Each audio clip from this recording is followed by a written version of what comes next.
Hello, Marie.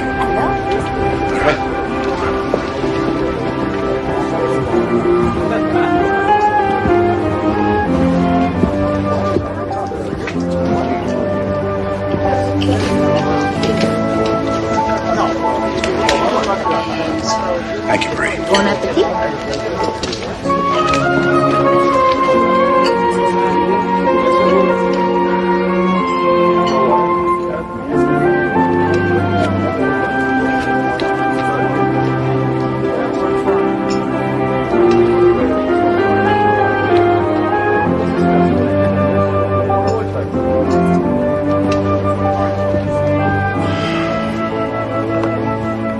Found this in my office on the floor. I think you dropped it.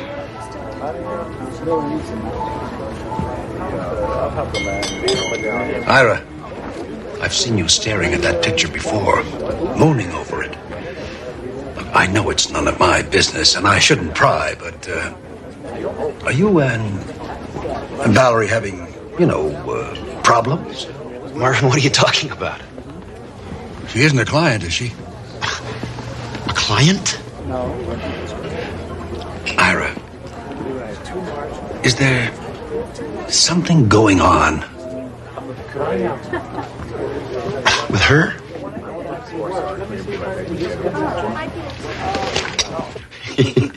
Can you believe it? He wanted to know if I was having an affair with the girl in the picture. And what did you say? What do you think I said, Marvin, you yuck, that's my wife. You didn't even recognize me? Well, come on, sweetheart. I mean, you were just a girl back then. Oh, I see. In other words, now I look so much older. No, you're more mature now. Then you were flighty, you were silly, you were cute. What am I now, Quasimodo? So that's why you're always mooning over that picture. Of course not, sweetheart. That's not what I meant at all. It's just, I don't know, back then, things were different. I was different. You were different. We were kids. Would you really still rather be driving around in that stupid old van of yours, searching for ourselves, finding who knows what kind of body lice? Don't tell me you don't miss those days. You said so yourself. I couldn't get enough of you in those days. I was insatiable. Well, it certainly wasn't my sense of style that attracted you. I looked like a bag lady. But if you want to see cute...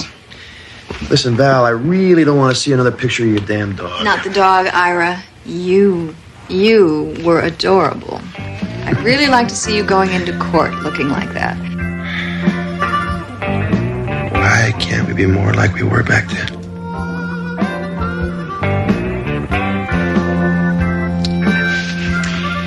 It's late. I gotta get up early. Hey. I am still insatiable, you know. So take an appetite suppressant or something. I'm going to sleep.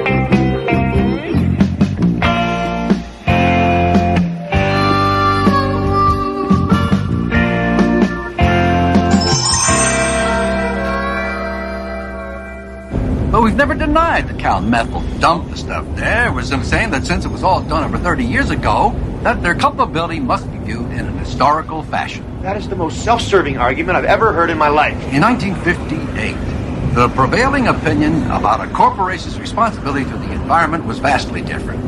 Cal Methyl will clean up the site, and that'll be that. Besides, no one's health was impaired. Marvin, how do you sleep at night? Mothers give birth to deformed babies because of our climate. How can anyone doubt the public mindedness of a corporation? that sponsors 2 symphonies and 3 TV documentaries a year, all on endangered species. We're not a PR firm, for God's sake. Come on, man. The argument is not without precedent. You know it. It's exactly the same position that Ogilvy, Melnick, Blinkman, and Schramm used in the New Hampshire versus Fahrenheit case, which, as you very well know, the smart one says is going to be upheld. Marvin, pull over. Stop the car. Stop the car, Marvin, right now! But Ira, the reservation's for 12:30. Can't help it, Marvin. I'll see you back at the office. I'm on the way there already.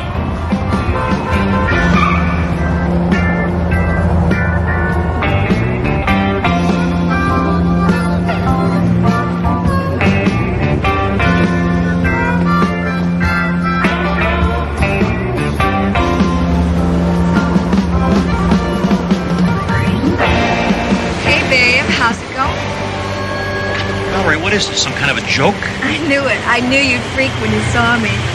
What'd you do to your hair? You're supposed to be at work now? Cool out, Ira. Don't you like what you see? Val, this isn't funny. It isn't supposed to be. Come on, Ira, relax. You've been wanting me this way for a long time now, haven't you? Yeah, but Then quit fighting me.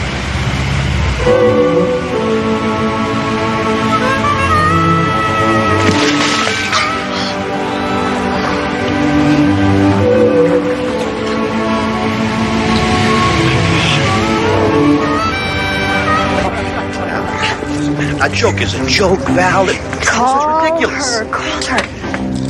How did you do this? You look so young. Call her.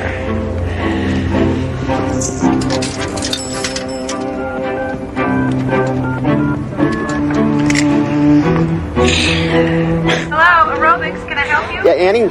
Ira? Yeah, it's Ira, right. Valerie's not there, is she? Yeah, of course she is. She is? I told you. Yeah, you want to talk to her? Yeah. I'll put her on. Hello? Valerie? Ira? What's wrong, hon? You sound... Wrong? No, nothing's wrong. I won't be home for dinner. You have a late appointment. I have a late appointment. Oh. Okay. Ira? Yeah, Val, listen, I'll get something to eat somewhere. Love is all you need. Love is all I need. Listen, Val, I'll get something at the deli, okay? Ira, are you sure you're all right? You sound like you've had a stroke. No, I'm fine. I'm real fine.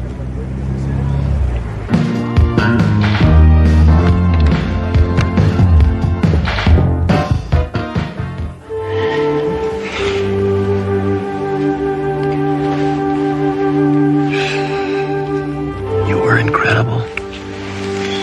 The whole afternoon's ahead of us. Val, I am totally wiped out. I'd have to be hospitalized by nightfall. This day, it's real. You are real. And I'll be here for you whenever you want me. But how did you? Where did you? I'm the girl you married, Ira. The one you dream about. You don't ask so many questions, Ira. You can blow a good thing that way. Don't you get it? You've been thinking so much about the way it used to be that what you want so bad has become real. That's me. The Valerie that you remember. The one you hoped would never change. And I haven't. I wish I could say the same. Tell me about it. What's with the suits? That is my court costume. You did it. You're a public defender like you are. Corporate counsel. Bummer. Well, my life's not so bad. Then why are you so sad? You never used to be a sad person, Ira. What happened? Valerie, yippies turned into yuppies. Jerry Rubin runs a business networking salon, whatever the hell that might be, and that is what happened. Okay, I know how that must sound, and you're right. There's much more to it than that. I'm just being facile. I'm oversimplifying. I mean, it's a whole evolution of the social infrastructure we're talking here. Something much more gradual, much more complex. Geez, Val, you gotta understand. You must. You were there. We were gonna change the world, remember? Somewhere along the line, I don't know, we lost each other somehow. Est and the me decade, leveraged buyouts, tanning parlors, aerobicizing. Seems like nobody cares about anybody anymore, except himself. Our focus just narrowed. Then we need to expand it. Let's do some window pane and watch the walls melt. Valerie, if I went anywhere near LSD, we could watch my brains melt right out my ears. Sweetheart, nobody does that anymore. Wake up, smell the 80s. Jeez, Ira, you are a stone drag. Where you going? You just got here. You know, man, we used to laugh at people like you.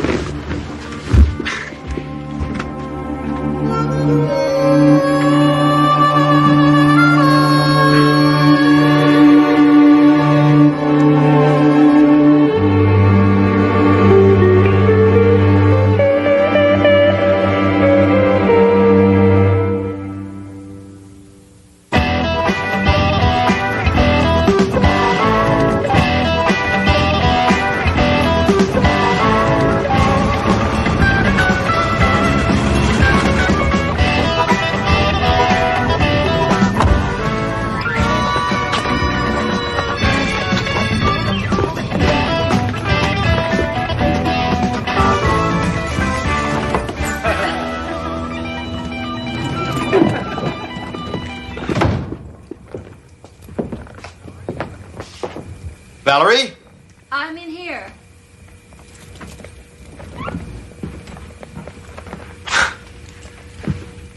Who's laughing in here? The TV, Ira. I turned it off when I heard you come in. There's nobody here but me and Herman Hesse. Sid Harton, huh? Wow. You know, there was a time that I thought the whole damn key to existence was contained in this book. You were reading with the TV on? Yeah, I just got an urge. It's something you said last night.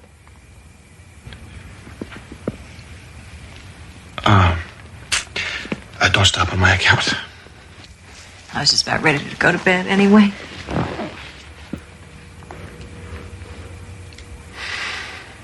You go on. I'll be up in a while. I have some transcripts to proof.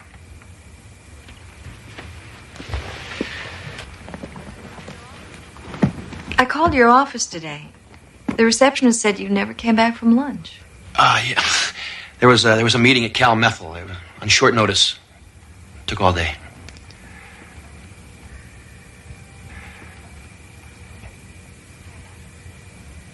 Okay, Ira.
how could you all let it happen? It wasn't exactly a conscious choice we made. I mean, how could anybody who cared about money as little as you did suddenly need to have it so fast and so often that you have to have it from a little machine on the street? I guess I figured if I couldn't change the world, I'd settle for a little corner of it. Mine, ours.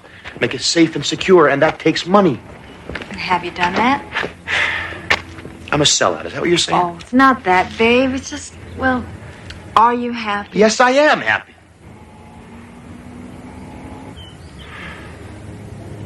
I don't know. Most of the time I am. Something is missing. Sure there is. Me.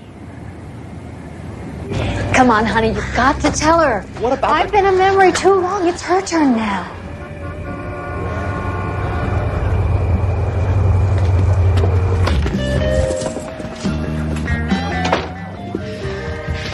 I had a great time. I felt like a kid for a while, but I cannot do this to her. This is my wife we're talking about. Ira, who am I? Oh, God.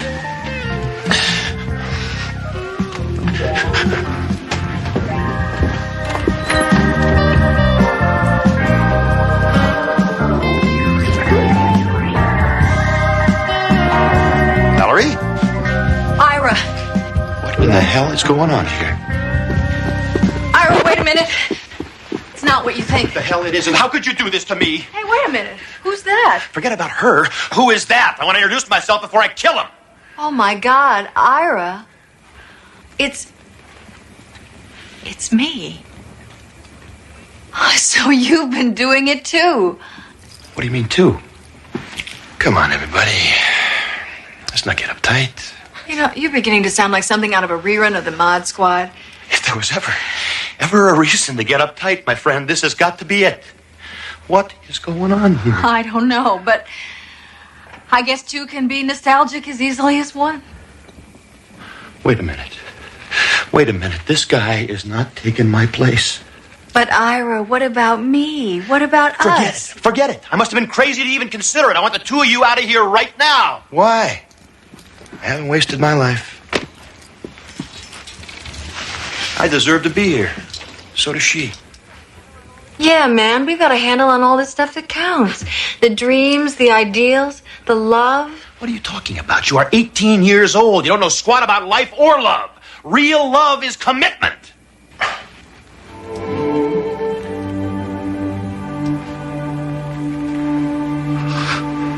What am I saying? But you're right. You're absolutely right. Ira, we almost made a stupid mistake. Say, we nearly lost each other because these two... Where'd they go? Who cares? They were beginning to annoy me anyway. They? You mean we? Were we really like that? All that arrogance, that naivete, that pomposity. Idealism, the passion, the fire. Well, what if they're right, Ira? What if we really wasted our lives? You know, I wasn't aware of the fact that our lives were over. I mean, just don't suddenly lose your social conscience because you cut your hair, you know. Come here, will you? Come here. You know that world out there that you wanted to change? It's still out there. It's just our focus narrowed, that's all. Then we need to expand it. What do you want to do? You want to drop a little acid and watch the walls melt? No. No, I want my life to be about something more than watching my weight and thinking about how it used to be. Why don't you make it that? And how about you putting in some hours at that legal aid clinic that's always after you? Maybe I will. And maybe we could have a baby. As long as you're still insatiable. I think I will be. It has been said the 80s are just the 60s 20 years later. The costumes may change, but the cast remains. The arrogant, the radical, the naive, and the cynical the misplaced and the spaced. Each a stage in the growth of a generation as it treads the tail end of the 20th century.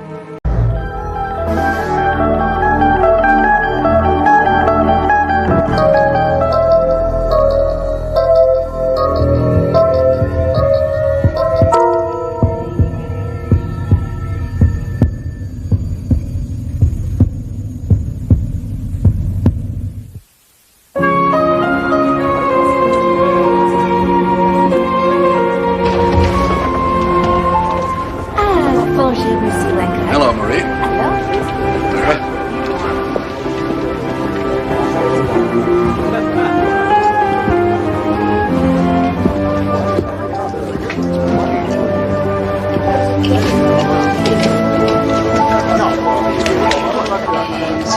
Thank you, Marie. Bon appetit.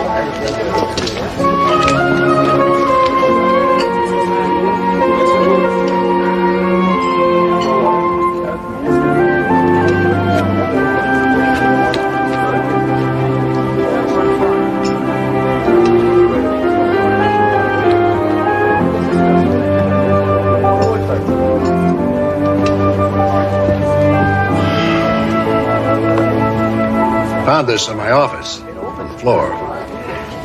I think you dropped it.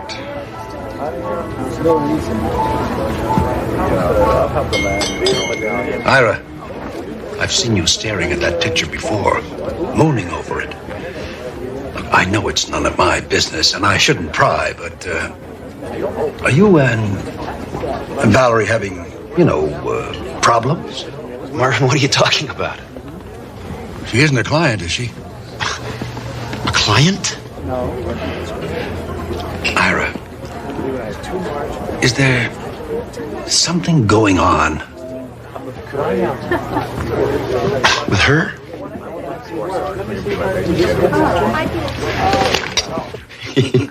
Can you believe it? He wanted to know if I was having an affair with the girl in the picture.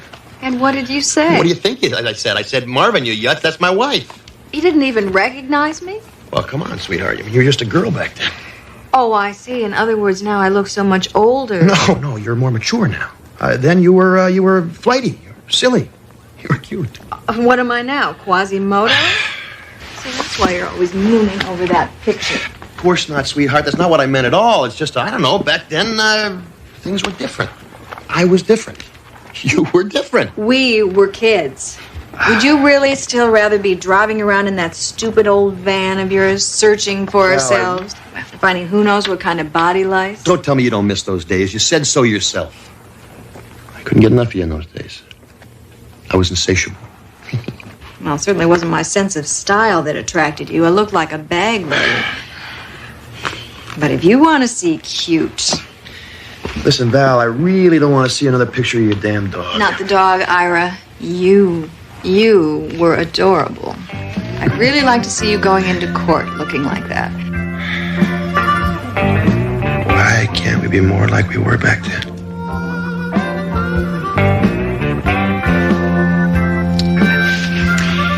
It's late. I gotta get up early. Hey. I am still insatiable, you know. So take an appetite suppressant or something. I'm going to sleep.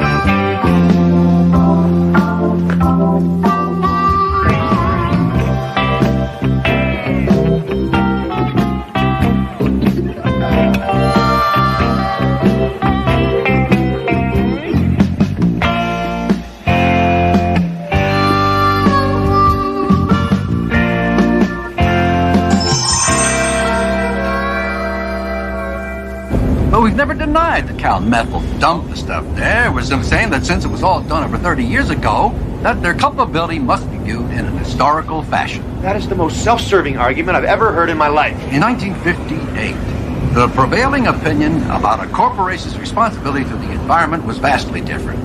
Cal Methel will clean up the site, and that'll be that. Besides, no one's health was impaired. Marvin, how do you sleep at night? Mothers give birth to deformed babies because of our climate. How can anyone doubt the public-mindedness of a corporation that sponsors 2 symphonies and 3 TV documentaries a year, all on endangered species? We're not a PR firm, for God's sake. Come on, man. The argument is not without precedent. You know it. It's exactly the same position that Ogilvy, Melnick, Blinkman, and Schramm used in the New Hampshire versus Fahrenheit case, which, as you very well know, the smart one says is going to be upheld. Margaret, pull over. Stop the car. Stop the car, Margaret, right now!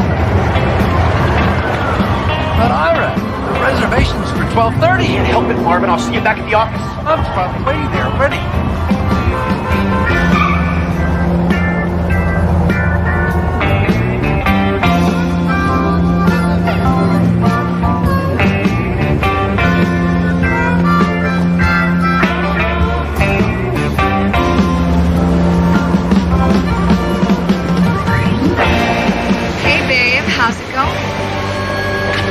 What is this, some kind of a joke? I knew it. I knew you'd freak when you saw me. What'd you do to your hair? You're supposed to be at work now? Cool out, Ira. Don't you like what you see? Val, this isn't funny. It isn't supposed to be. Come on, Ira, relax. You've been wanting me this way for a long time now, haven't you? Yeah, but Then quit fighting me.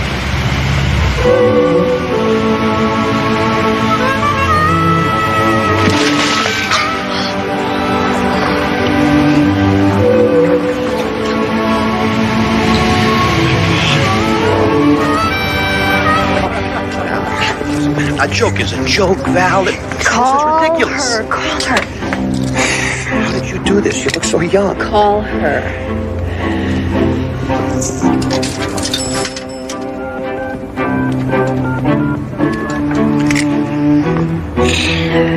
Hello, aerobics. Can I help you? Yeah, Annie? Ira? Yeah, it's Ira, right. Valerie's not there, is she? Yeah, of course she is. She is? I told you. Yeah, you want to talk to her? Yeah. I'll put her on. Hello? Valerie? Ira? What's wrong, hon? You sound... Wrong? No, nothing's wrong. I won't be home for dinner. You have a late appointment. I have a late appointment. Oh. Okay. Ira?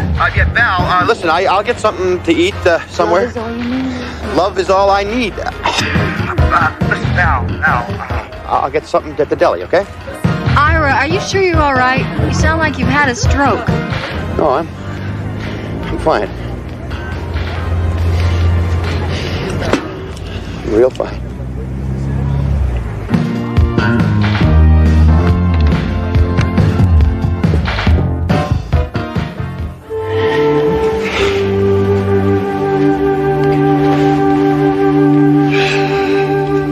You were incredible. The whole afternoon's ahead of us. Val, I am totally wiped out. I'd have to be hospitalized by nightfall. This day, it's real. You are real. And I'll be here for you whenever you want me. But how did you? Where did you? I'm the girl you married, Ira. The one you dream about. Hey, don't ask so many questions, Ira. You can blow a good thing that way. Don't you get it? You've been thinking so much about the way it used to be that what you want so bad has become real. That's me. The Valerie that you remember. The one you hoped would never change. And I haven't. I wish I could say the same. Tell me about it. What's with the suits? That is my court costume. You did it. You're a public defender like you are. Corporate counsel. Bummer. Well, my life's not so bad. Then why are you so sad? You never used to be a sad person, Ira. What happened? Valerie, yippies turned into yuppies. Jerry Rubin runs a business networking salon, whatever the hell that might be, and that is what happened. Okay, I know how that must sound, and you're right. There's much more to it than that. I'm just being facile. I'm oversimplifying. I mean, it's a whole evolution of the social infrastructure we're talking here. Something much more gradual, much more complex. Jeez, Val, you gotta understand. You must. You were there. We were gonna change the world, remember?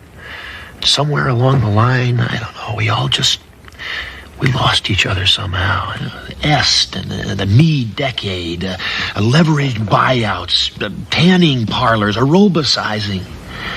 Seems like nobody cares about anybody anymore, except himself. Our focus just narrowed. Then we need to expand it. Let's do some window pane and watch the walls melt. Valerie, if I went anywhere near LSD, we could watch my brains melt right out my ears. Sweetheart, nobody does that anymore. Wake up, smell the 80s. Jeez, Ira, you are a stone drag. Where you going? You just got here. You know, man, we used to laugh at people like you.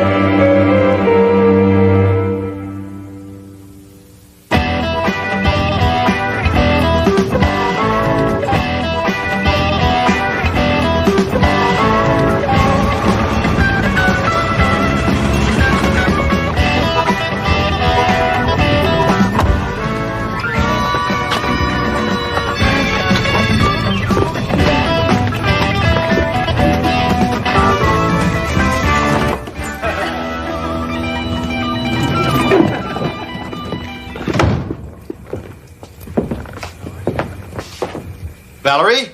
I'm in here.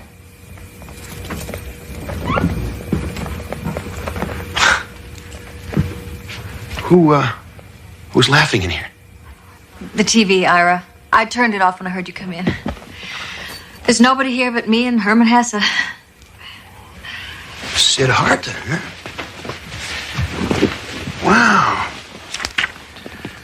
You know, there was a time that I thought the whole damn key to existence was contained in this book. You were reading with the TV on? Yeah, I just got an urge. It's something you said last night.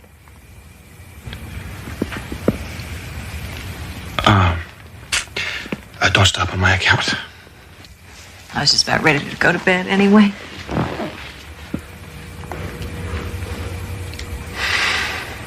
You go on. I'll be up in a while. I have some transcripts to proof.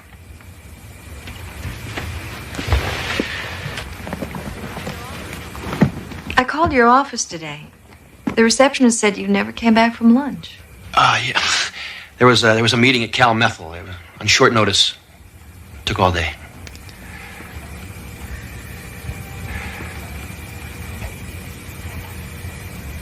Okay, Ira.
how could you all let it happen? It wasn't exactly a conscious choice we made. I mean, how could anybody who cared about money as little as you did suddenly need to have it so fast and so often that you have to have it from a little machine on the street? I guess I figured if I couldn't change the world, I'd settle for a little corner of it. Mine, ours.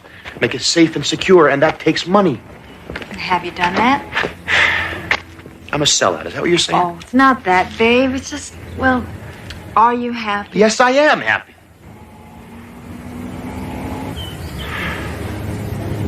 I don't know. Most of the time I am. Something is missing. Sure there is. Me.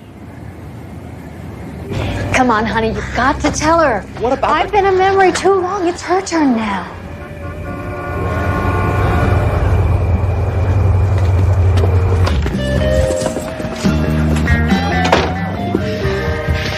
I had a great time. I felt like a kid for a while, but I cannot do this to her. This is my wife we're talking about. Ira, who am I? Oh, God.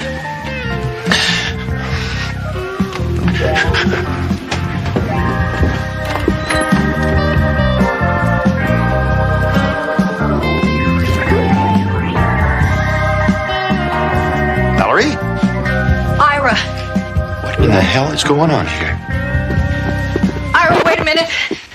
It's not what you think. What the hell it is, and how could you do this to me? Hey, wait a minute. Who's that? Forget about her. Who is that? I want to introduce myself before I kill him. Oh, my God. Ira. It's me. So you've been doing it, too. What do you mean, too? Come on, everybody. Let's not get uptight. You know, you're beginning to sound like something out of a rerun of the Mod Squad. If there was ever a reason to get uptight, my friend, this has got to be it. What is going on here? I don't know, but I guess two can be nostalgic as easily as one. Wait a minute.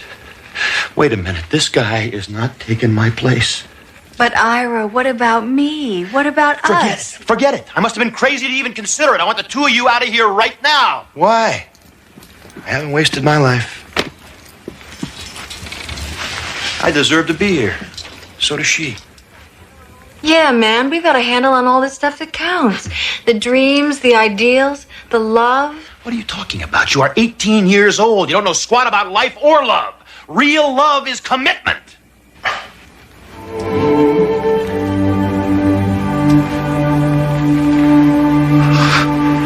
What am I saying? But you're right. You're absolutely right. Ira, we almost made a stupid mistake. Say, we nearly lost each other because these two. Where'd they go? Who cares? They were beginning to annoy me anyway. They? You mean we? Were we really like that? All that arrogance, that naivete, that pomposity. Idealism, the passion, the fire. Well, what if they're right, Ira? What if we've really wasted our lives? You know, I wasn't aware of the fact that our lives were over. I mean, just don't suddenly lose your social conscience because you cut your hair, you know. Come here, will you? Come here. You know that world out there that you wanted to change? It's still out there. It's just that our focus narrowed, that's all. Then we need to expand it. What do you want to do? You want to drop a little acid and watch the walls melt? No. No, I want my life to be about something more than watching my weight and thinking about how it used to be. Why don't you make it that? And how about you putting in some hours at that legal aid clinic that's always after you? Maybe I will. And maybe we could have a baby. As long as you're still insatiable. I think I will be. It has been said the 80s are just the 60s 20 years later. The costumes may change, but the cast remains. The arrogant, the radical, the naive, and the cynical the misplaced, and the spaced. Each a stage in the growth of a generation as it treads the tail end of the 20th century.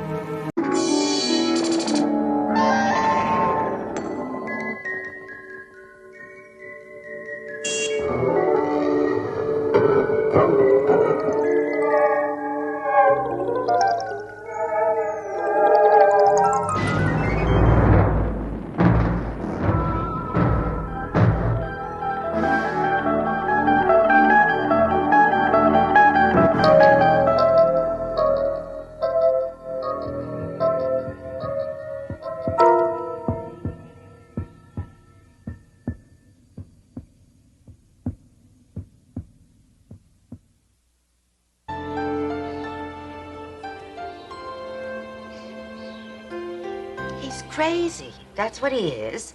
A loony. A nutcase. A genuine wacko. Uncle Edgar is always looking for things. Things like 3 paper clips or a chrome coat hanger. Or 1 patent leather tap shoe. He rummages through trash cans. He goes to garbage dumps. He's always bothering my other tenants. One day it's bicycle spokes. Then it's baseball cards. And who do the tenants complain to? Yours truly. He won't let anybody into his apartment. Not even his own niece. All that junk he's collecting, it's a fire trap. He could hurt himself. And other people. Namely, me. He needs your help.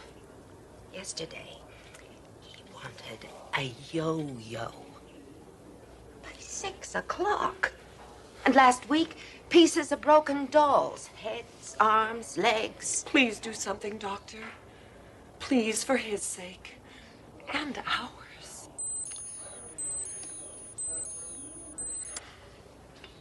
Of course.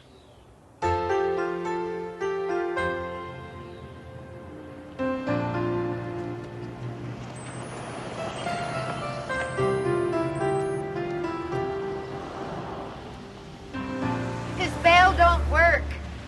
Mrs. Milligan. I think he's disconnected it. Down there, in the basement. Oh, thank you.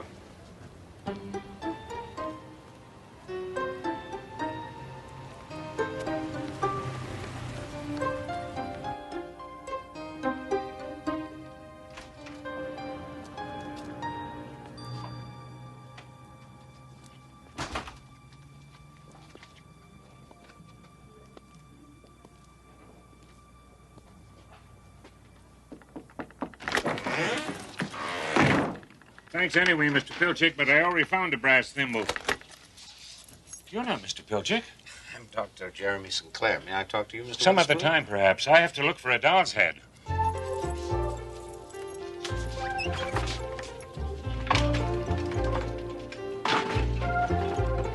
One old man in a private world of irrational urgencies. For Dr. Jeremy St. Clair, an all too common sight. But Edgar Witherspoon is a most uncommon old man with a secret that reaches out to the 4 corners of the earth, as the good doctor is about to discover. Your niece. She worries about you. She's a very nice woman, so tell her not to worry. See, a simple solution. Thanks for coming. It's been a pleasure meeting you, but I have to get on with my work. Your work? I bet you'd like to know what it is, wouldn't you? Yes. Wrong answer. You see a doll's head here anywhere? You mean like that? Ah, too big. Also brunette. I need blonde. And I need it in 5 minutes. And, what for? You want Santa Barbara to fall into the ocean? Then stand aside, sir. Stand aside.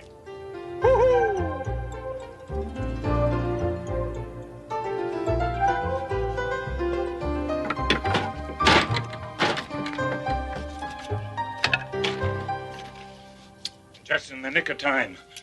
No time to lose. Mr. Witherspoon. I'm sorry. I shouldn't be rude. You've come all this way to see me. May I come in? And it was so nice, a pleasure meeting you. Tell my niece hello. Now, if you'll excuse me, I've got to stop the shaking in Santa Barbara. Mr. Witherspoon. On your way out, could you dump this?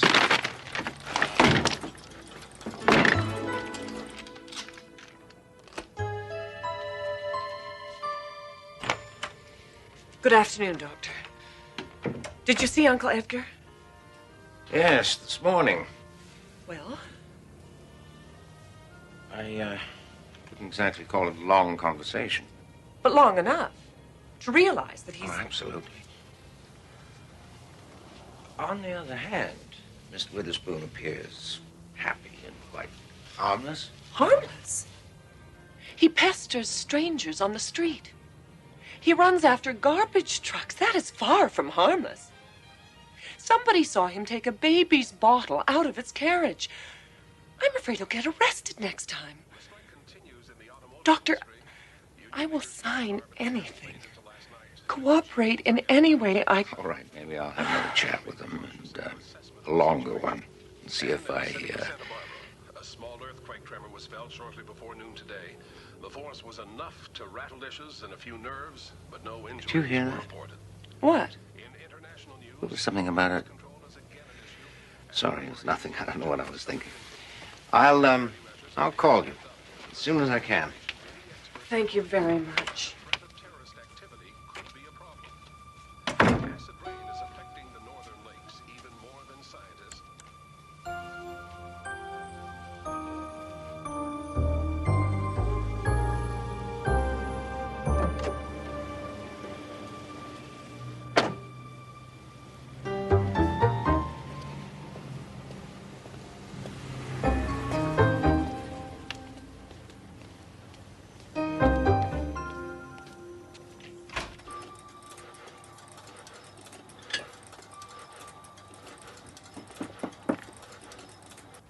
Mr. Witherspoon?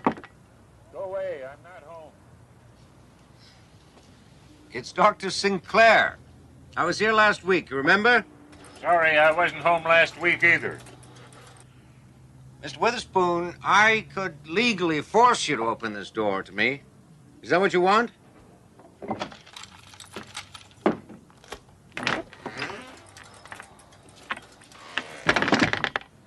You're a curious one. Odd, you mean? I mean nosy. I'm paid to be nosy. Curious, I mean. Really? Don't you think that's odd? Most people are curious for nothing. That's very nice for you. Are the hours good? Mr. Witherspoon, why do you collect dolls' heads, shoes, paper clips? I can't afford Rembrandts. What? Oh, no. Oh, no. As usual, it's been lovely. Please don't call again. I may have to. And next time it might not be so lovely. You understand what I mean, Mr. Witherspoon. Wouldn't you rather invite me in of your own free will? You must. You must.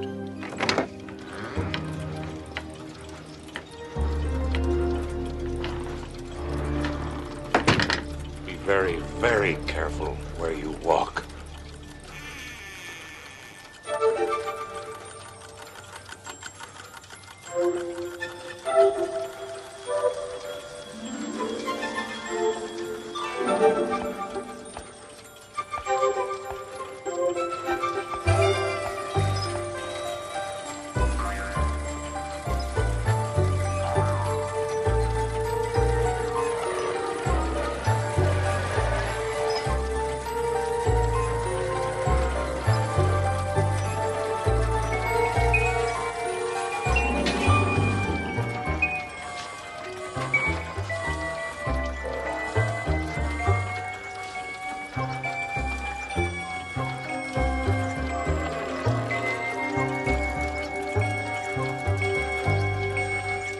That was a close shave. This is very, interesting, Mr. Witherspoon. What is it? This? This is the only thing that keeps the world from going poof.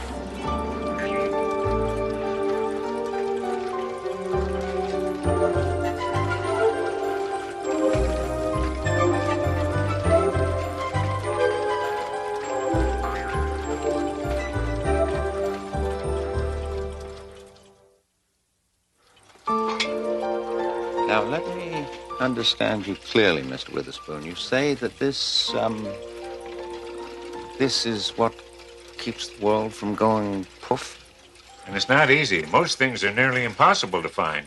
Where would you look for a skate key? Oh, I can't imagine. I found one, though. You think that's crazy? Well, You wouldn't by any chance have a business card, would you? oh, yes, of course.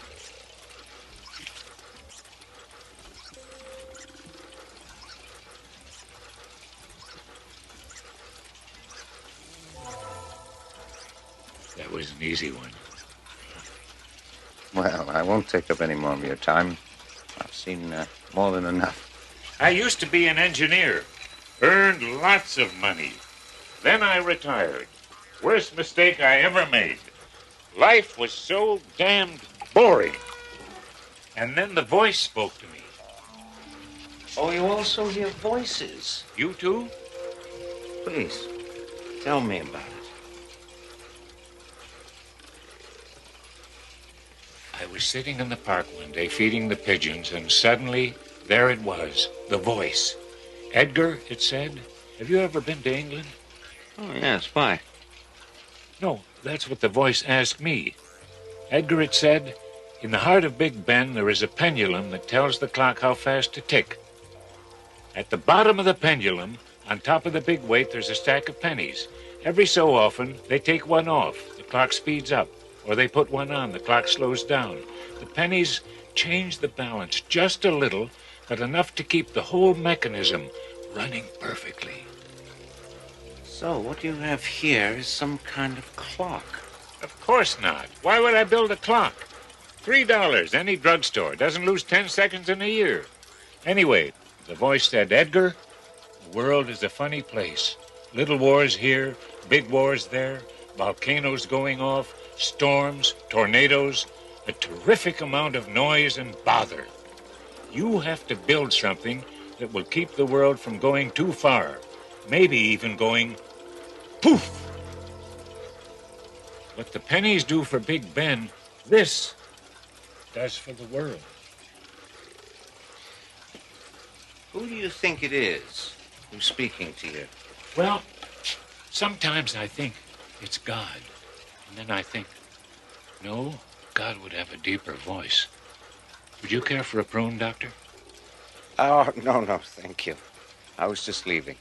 But you've just arrived. Oh, careful! I have no idea how the thing works. All I know is that the voice tells me what it needs, and I get it. Goodbye, Mr. Witherspoon. You keep up the good work. We could call it a sculpture. Would that make my niece happy? What? Oh, no. If you happen to run across an old tuba, would you bring it by? I need it in 2 hours.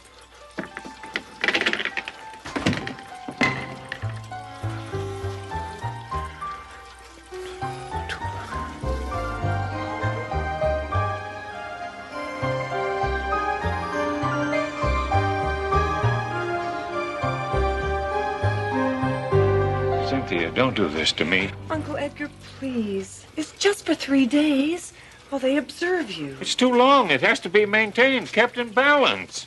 Mr. Witherspoon, you hear voices. That isn't normal. You must understand that. You hear voices, too. No, healthy people do not hear voices. You hear mine, don't you? That's not the same thing. Why, what's the difference between a sane man hearing a crazy voice and a crazy man hearing a sane voice? Maybe the truth is somewhere in the middle. You don't understand the risk you're taking. I knew it. There goes Tatoa. What's Tatoa? A tiny island in the South Pacific. What time is it? 3:17. At 3:17 in the afternoon, Tatoa became history because of you. Please, well, there's still time. It'll take me days to clean up this junk. Keep her away from it. Remember Tatoa. Classic psychosis. Tired, feeling useless, he created typical delusion of grandeur that he was vital to the world's survival. Poor Uncle Edgar. You will take good care of him, won't you? Mideast stalemate continues. Congress passes Transportation Act. And in the South Pacific, the tiny island of Tatoa is destroyed by a tidal wave. Details on this and all the news in an hour. Did he say Tatoa?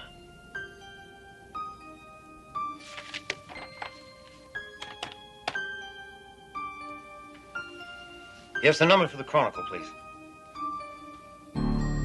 Thank you.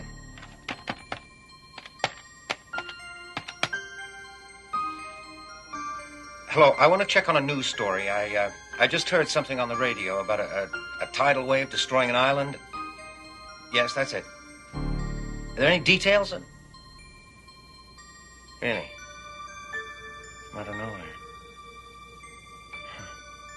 When? This afternoon? I mean, exactly what time?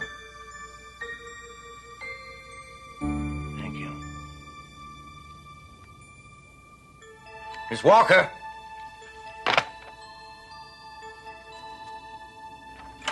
Yes, Doctor. Tatoa was destroyed at 3:17 this afternoon. Is that bad? Last week, Santa Barbara was hit by an earthquake. I'm not taking any chances. Oh, my God. The landlady. She'll destroy it. Santa Barbara? Get Mr. Witherspoon released immediately. Drive him home. You personally, as fast as you can.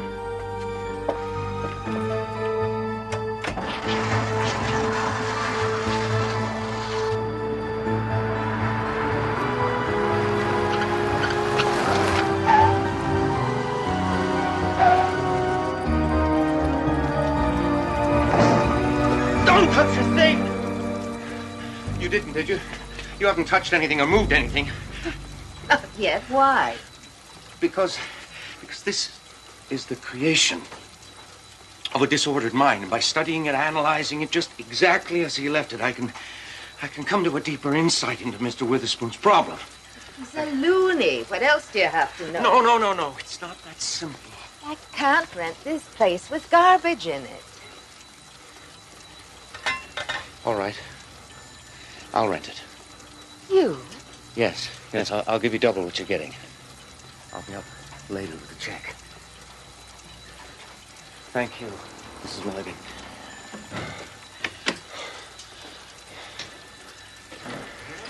He's escaped. Excuse me. Hello. Mr. Witherspoon! Mr. Witherspoon! Should I call the cops? No. Everything's going to be fine, Mrs. Milligan.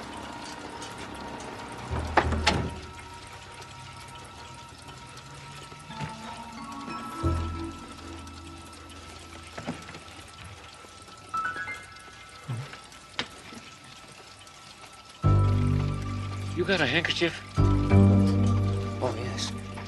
Yes, right away.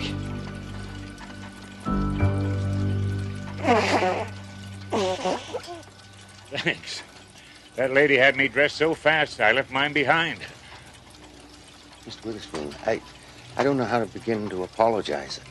Nothing in my training had prepared me for a case like yours. Well, nice meeting you. Where are you going? Away, finally, after 11 years. But what about Puff? The voice spoke to me while I was in your hospital. It said, "Edgar, have you ever been to Miami?" I said, "No, but I used to think it would be a nice place to retire." "Go for it," the voice said. "You're off duty." You mean all this isn't necessary anymore? Sure it is. It's absolutely essential. The world still has to be kept in balance. So who's going to... I mean, look, it needs adjusting already.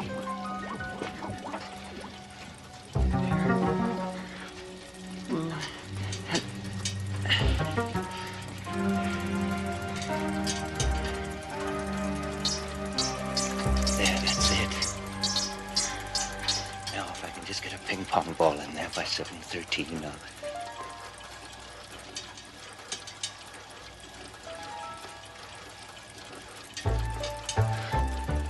Well, I guess we solved that little problem. I'd get cracking if I was you. Impossible. I refuse. Jeremy, really, you'll grow to like it. Give it a chance. So long. Don't take any wooden nickels. Unless you really need them, of course. Mr. Witherspoon!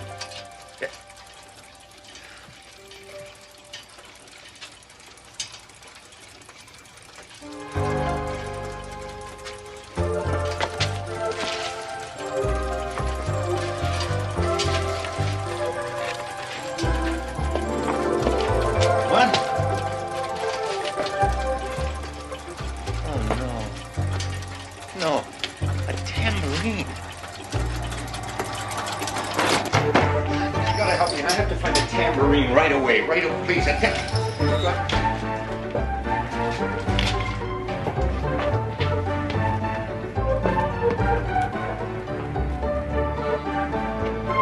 you help me? Do you know where I can find a tambourine? If in the next few months you notice that there's been a spate of catastrophes or things are just not going right, remember that Edgar Witherspoon's replacement is learning how to make some precise adjustments. Don't worry, his education will not last long, and then you might give thanks to a physician whose practice extends to the well-being of the entire planet. Dr. Jeremy St. Clair offers a unique form of preventative medicine found only in the Twilight Zone.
It's been said that the body is the means through which an athlete can best reveal the dynamic potential of the human spirit.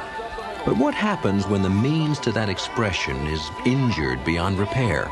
Meet Ed Hamner, a once prominent player in the big leagues, a man who's never resolved himself to his fate as a non-participant, but who will soon be forced to bat in the Twilight Zone.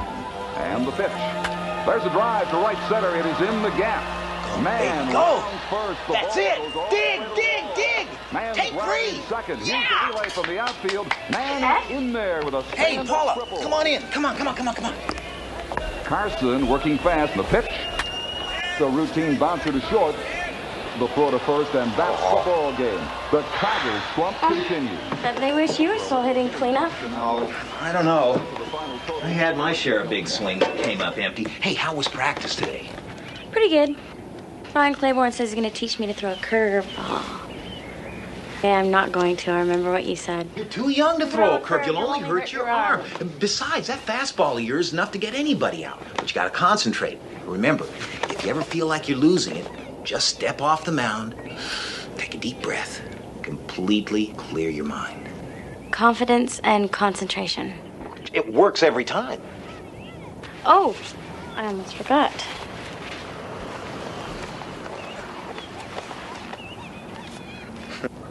Well, I hear 20 Ed Hamners will get me a Reggie Jackson. Yeah, come on. Yeah. But that's not even the real surprise. Take a look at this one. Monty Hanks? Never heard of him. Well, not much of a career, 2 years. Good stats, though. 7 home runs his second year. That was a lot in those days before the babe. He looks kind of familiar. Kind of like the guy you see in the mirror, right? The guy at the shop said he's been holding on to that car for years. Only one like it he's ever seen. It's an off-brand. It's not even listed in the catalog. Well, I gotta go, or Mom's gonna have kittens. See you at the game tomorrow. Of course, 3 o'clock. Okay. Oh, hey, what about your card? It's a present. I got it for you. Take care of old Monty.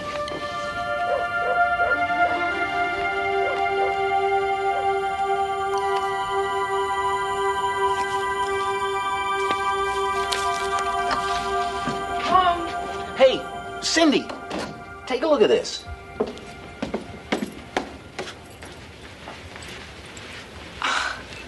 Another baseball card. An old one. An old expensive one. I thought you were going to be revising your resume today, Ed. Your interview is tomorrow. You promised you'd try. Yeah, but it's the weirdest coincidence I've ever seen. Paula gave it to me. This guy looks just like me, and what's more, in 1909, this Monty Hanks guy batted .322, had 87 ribbies, and stole 31 bases. Is that weird or what? Or what? No, but those are even the same stats I had my first year up in the majors. That's very interesting. Yeah, I thought I had a bad break. This guy really got shortchanged. His team was in the pennant race late September. He got hit in the face with a pitched ball. Never recovered consciousness. Look, will you pay attention? Your interview is tomorrow, Ed. I think it's a lot more important than some baseball player that died before you were born. You know, Larry Dula is a big fan of yours, and you promised you'd try for me. I will. I'll be fine. That's at 2 o'clock, right? I'll turn on the old charm, get the job, and be home by 7 with a bottle of champagne to celebrate my gainful employment. How's that?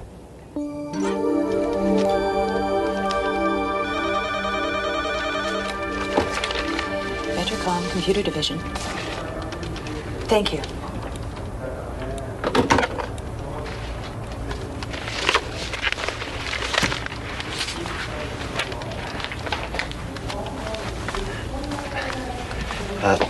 I had a 2 o'clock appointment. I'm sorry, Mr. Hamner. I realize you've been waiting a long time, but Mr. Dula is still on his conference call. Would you tell him I had another appointment? I couldn't wait. All right, we know you can do it. Come on, you can strike high, you can get him.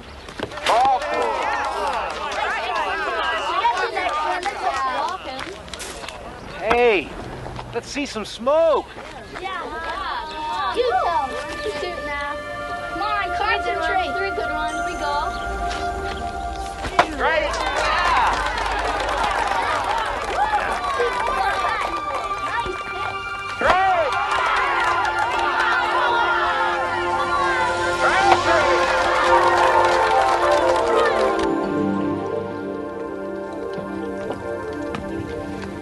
Well, look who's here. The Rookie of the Year. Oh, I'm late. I'm sorry.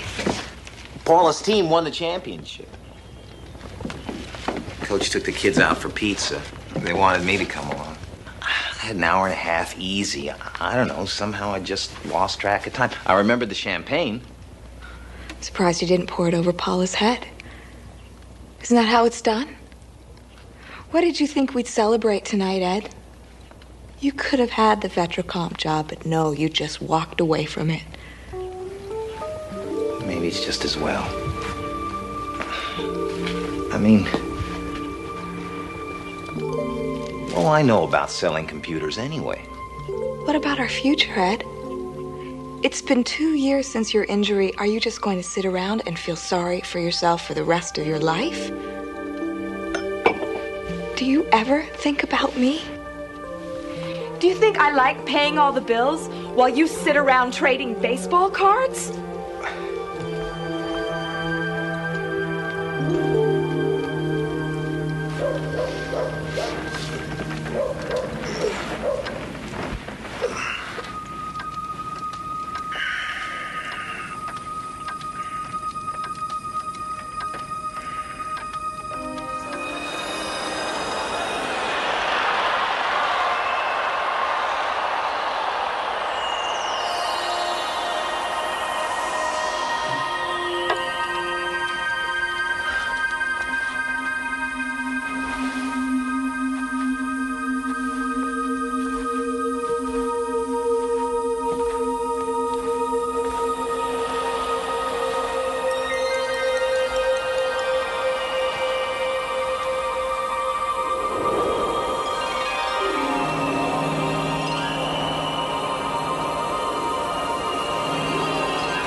Monty boy, come on, are you all right? You must have one hard head, Monty. I thought that killed you.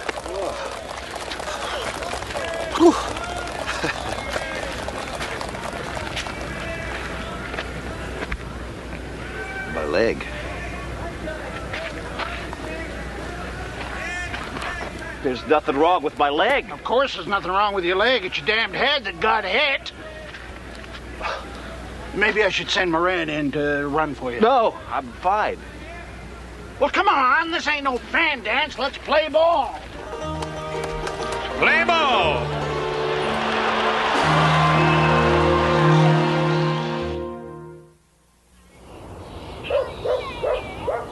What happened to you? Something wonderful. A busted nose is wonderful. And that's not all.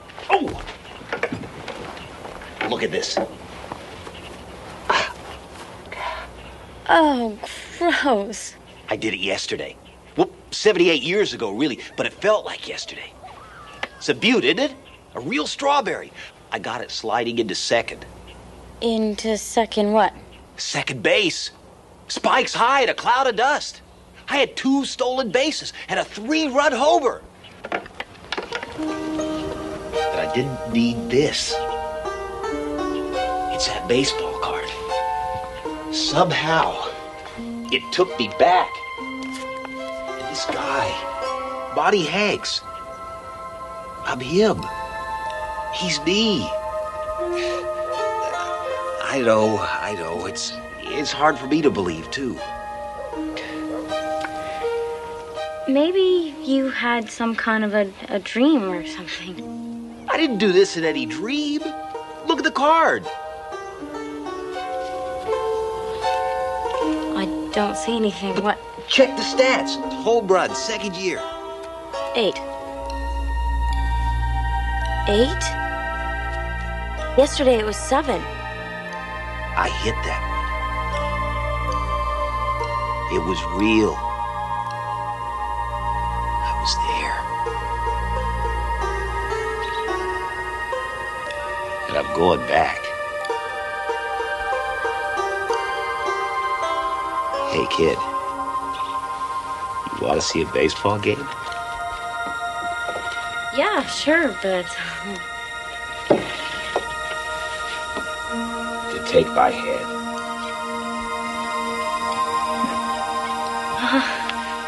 I don't know, Ed. This is a little weird. Hold on.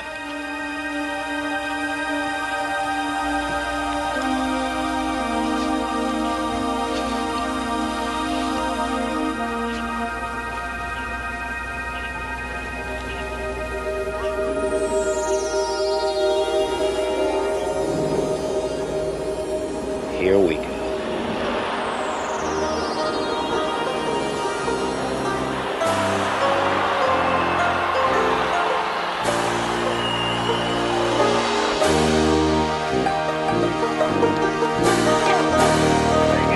We get rough. Happened, Ed. Monty, you're late. Get that kid out of here. Come on, look alive. We got a ball game to win.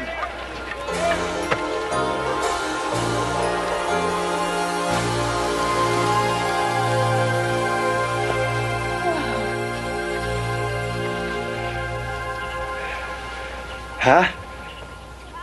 You were great. I feel great.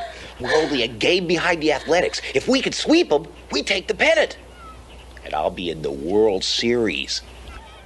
Oh, wow. World Series! Uh-oh. Well. I was supposed to be home for dinner 20 minutes ago. But yeah, go on, get out of here. We'll do it again tomorrow. I'll see you. Take off.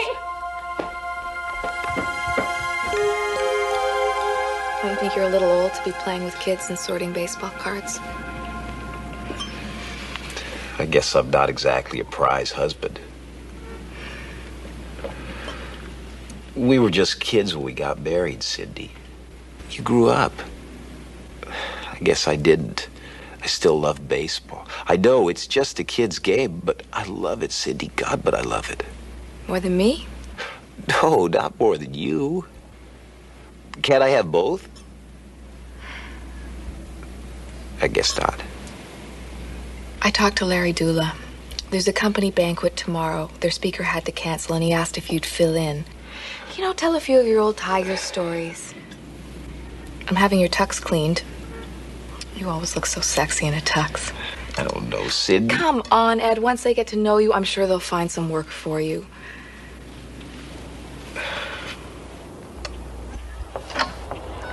Oh, there you are. It's an early game today. I didn't want to leave without you. I can't go today. I've got an orthodontist appointment. But today's the big one. We beat the Athletics today. We clinched first place. Yeah, I know, but my mom will never let me get out of it. Especially for something I can't even tell her about. Well, I'll miss you. Won't be the same without you there rooting for me. Well, I'll still be rooting. I'll just be 78 years away. Big dinner party tonight. I'm meeting my future employers. You're gonna be a coach? Computer salesman. Aren't you happier playing ball? It's not that easy, Paula. Not when you're an adult. I have responsibilities. And I was thinking about 1910. It almost seems like you belong there.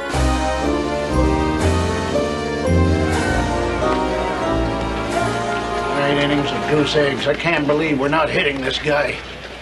Sit down, Monty. You're driving me batty. You gotta score soon. What time do you suppose it is? Later than you think if we don't beat these bums.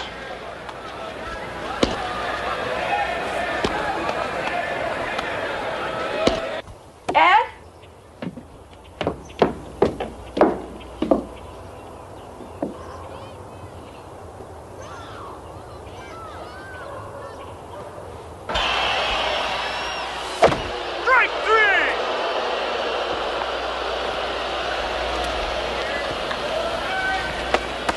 You never swing at pitches like that. Your last 2 at-bats make you look like you don't even want to be here.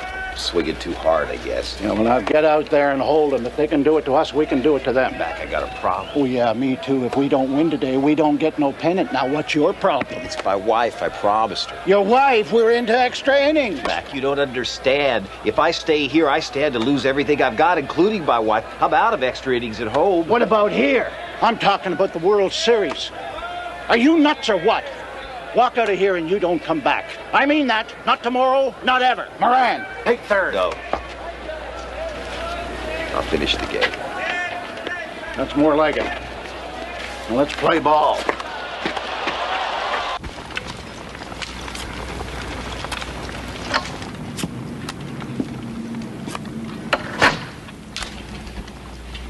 Where's Ed? Don't you knock.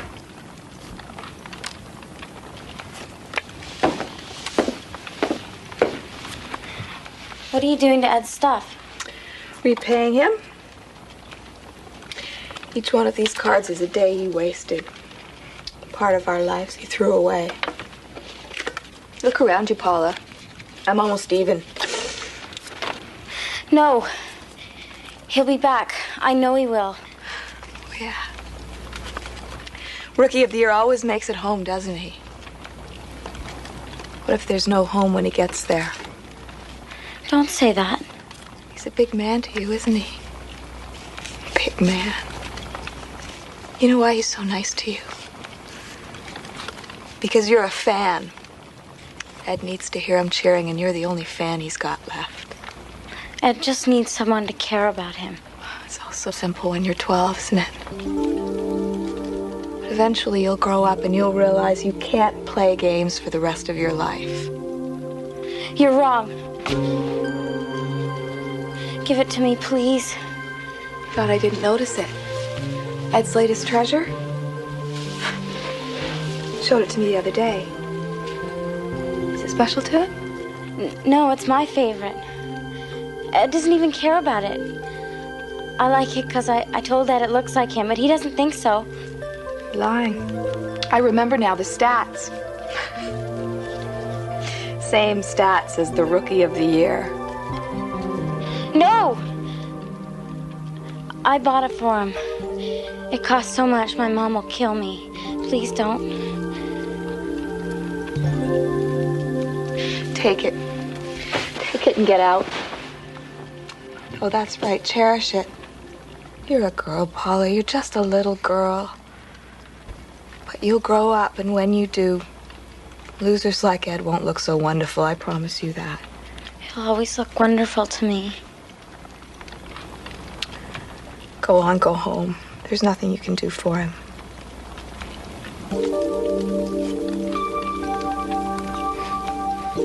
Yeah.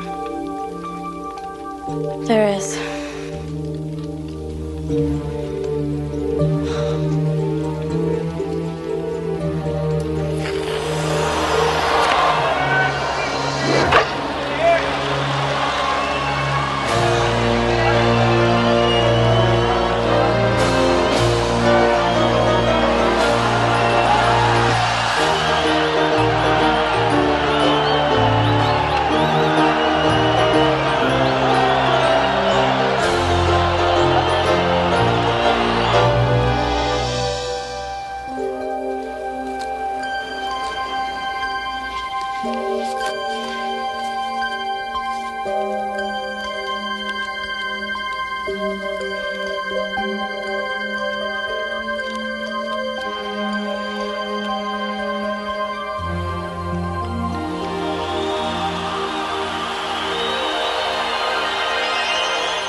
I knew you'd do it.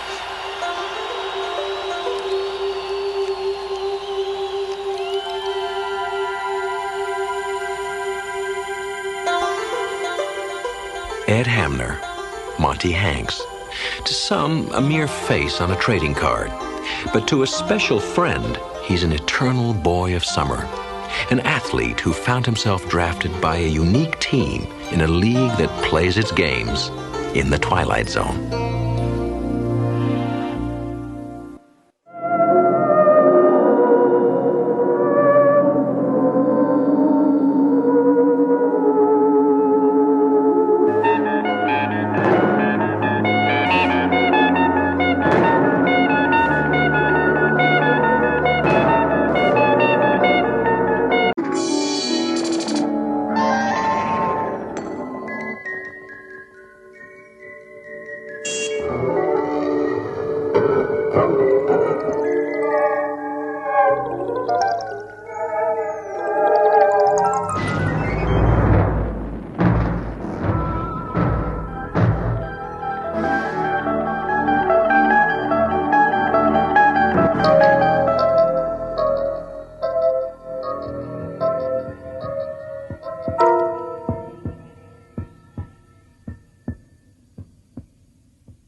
Yes, I realize there are only 3 weeks left on the fundraising drive. That's why we've got to make as many contacts as we can.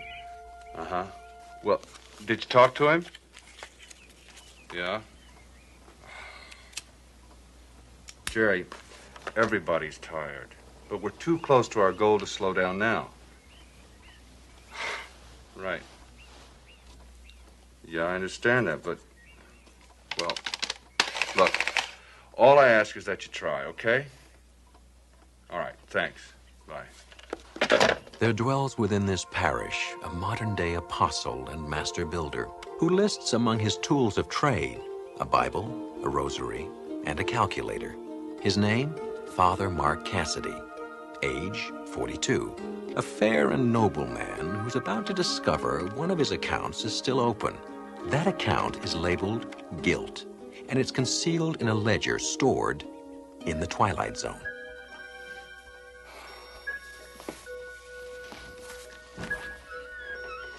Good morning to you, Father. Breakfast is up. The bacon's cooked and crisp the way you like it. Well, I don't really have time for breakfast, Maggie. I've got a meeting with the Trust Fall Foundation people this morning. But I could sure use a cup of that coffee. You look like you could use a bed. Maggie, please. We need the Foundation's participation in this drive, and I promised the bishop I'd get it. Is that the biggest cup we have? Why not hook up the coffee pot to an IV? Father, I know. What you do with your life is your business. Thank you. But what you're doing with it is not so good. I gotta go. You're working too hard on this hospital wing. You don't eat right. You need rest. Keep it up, and I'll bet you 2 bones and a cup of milk you'll be the first person needing a bed when it finally opens. It's a children's wing, Maggie. They won't admit me. And I think you're worse than a child when it comes to taking care of your health.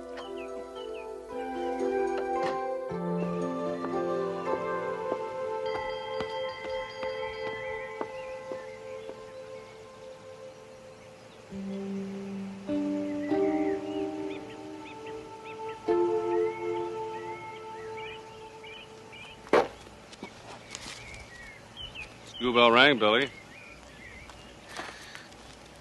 Well, at least go in out of breath to show you made an effort. Thanks, Father.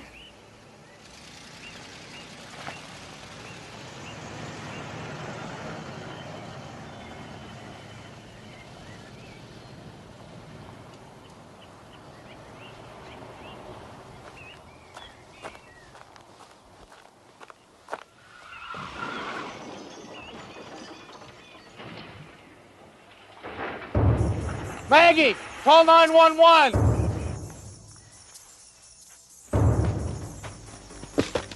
Father Mark, what is it? Father Mark!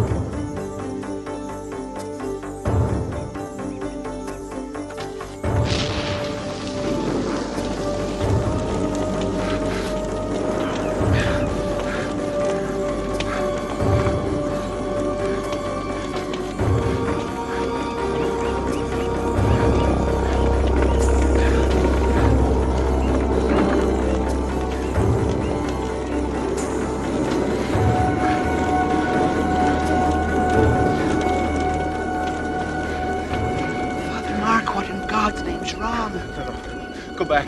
There's been an accident. Call for help. Call for...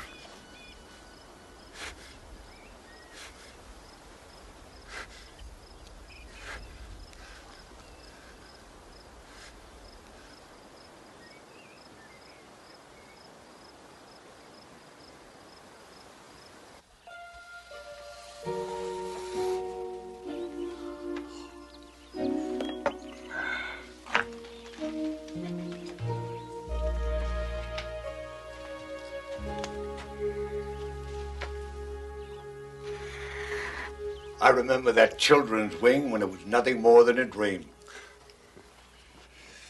Monsignor Perot. It's good to see you, as always. I look forward to these monthly visits. Gets me out of the city. Makes me feel vital. Oh, do you mind? No, please. How's the bishop? Delirious.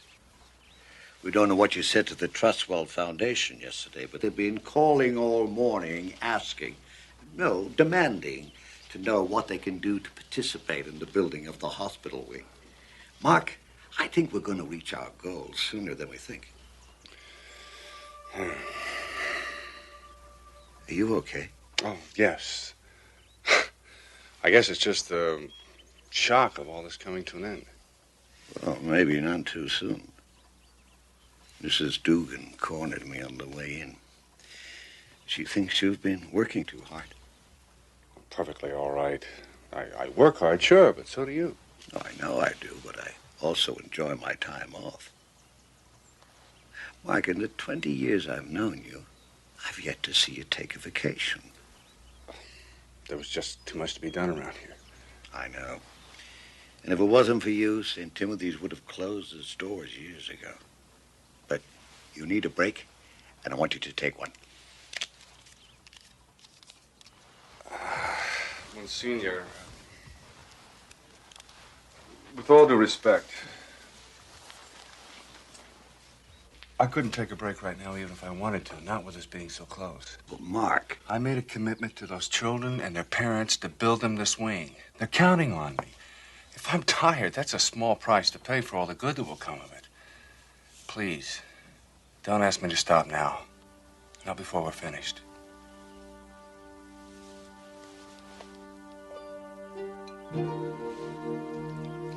And Father Damien looked at the leper as though he were his brother. And took the pipe from the leper's mouth and he put it in his own. Oh, gross.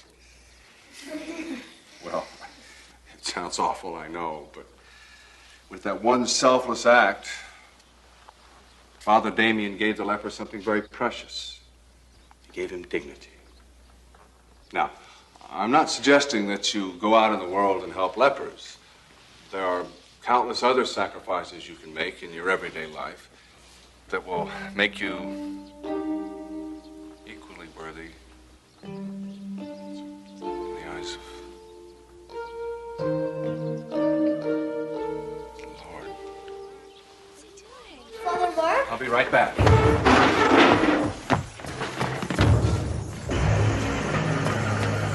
Wait!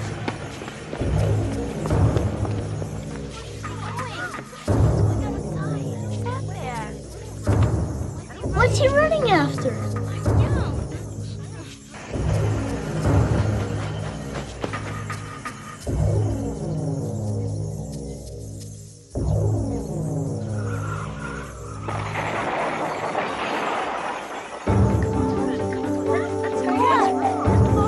Let's go!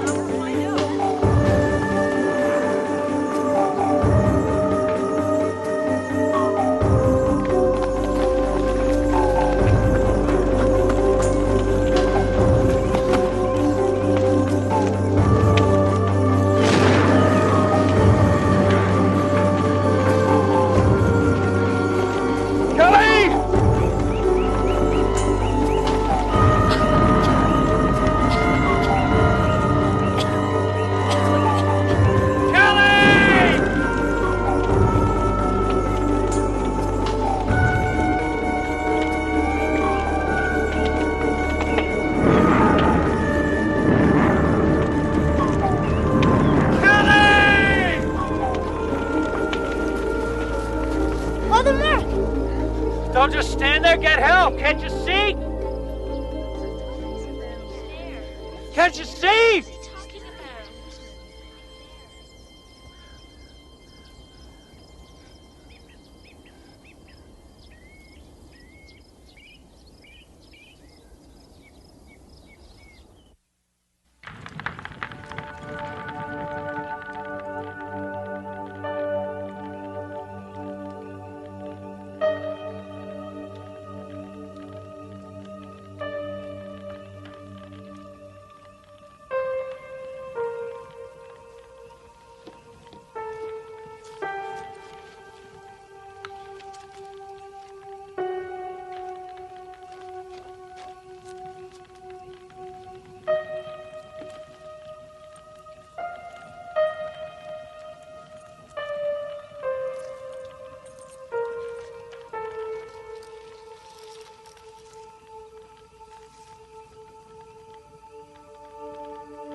When Father Mark first came to me with the idea to raise money for the children's wing, my reaction was, we better get bigger collection plates.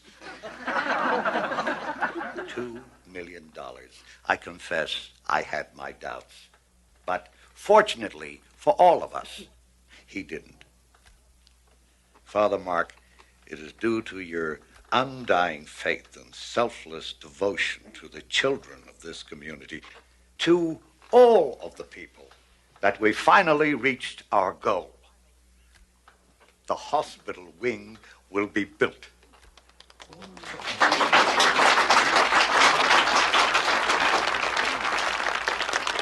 And I'm happy to announce that from this day forward, it will be known as the Father Mark Cassidy Children's Wing.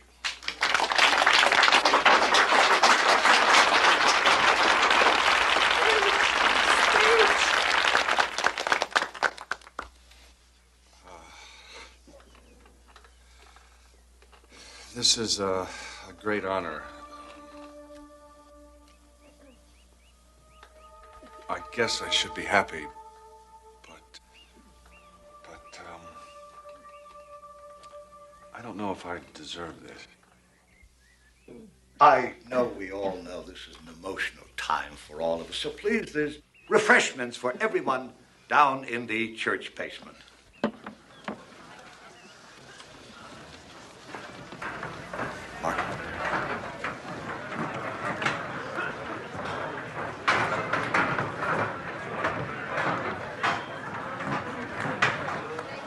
These are lovely grounds. I'm surprised you don't make more use of them. There's just no time.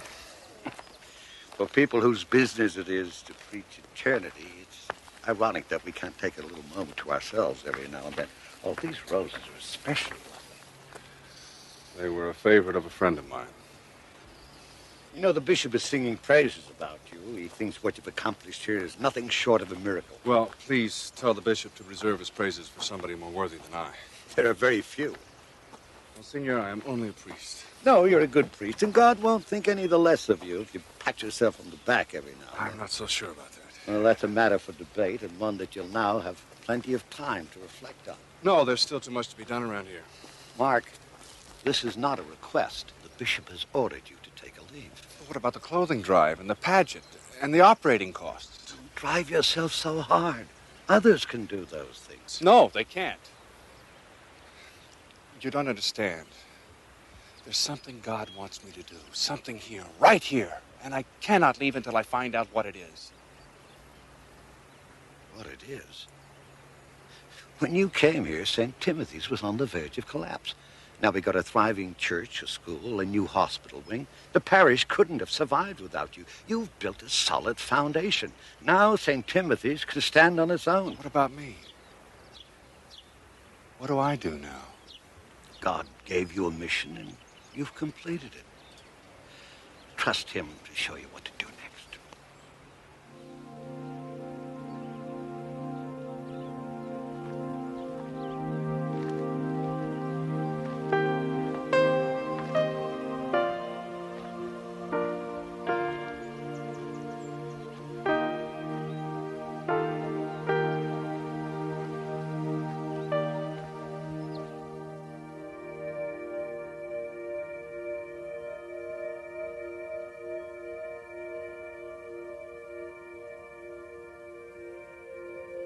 What do you want me to do? I live with Kelly's death every day. I keep hearing her crying, begging. Mark, help me. It was so senseless. Why her? Why wasn't she thrown from the car instead of me? How could you let it happen to her? It wasn't fair. I was the coward. I saw the flames, and I was afraid. I could have saved her. I know I could have saved her, but I was afraid. I didn't want to die, so I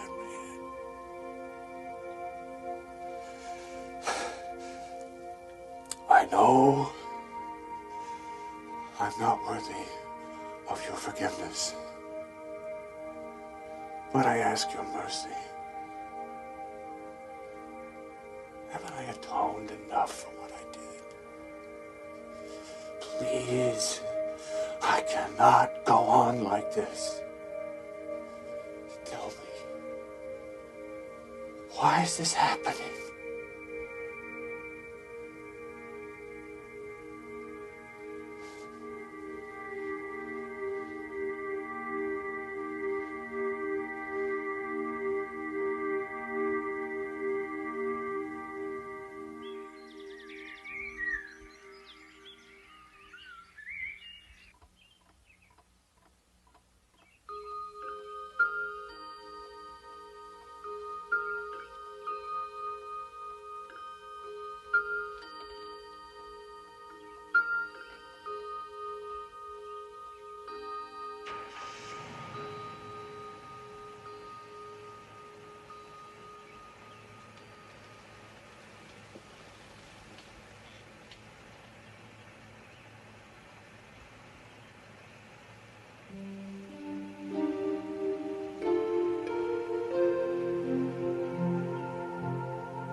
morning, Father. Yes, it is. You're looking extremely well this morning, Father.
Blessed are the pure in spirit, for theirs is the kingdom of heaven. A message delivered from thousands of pulpits to millions of people yearning for peace, including one local parish priest whose road to peace and salvation crossed right through the Twilight Zone.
A beautiful summer day, full of adventure for a young boy. On the surface, a field like any other, soon to be covered with neatly arranged family homes.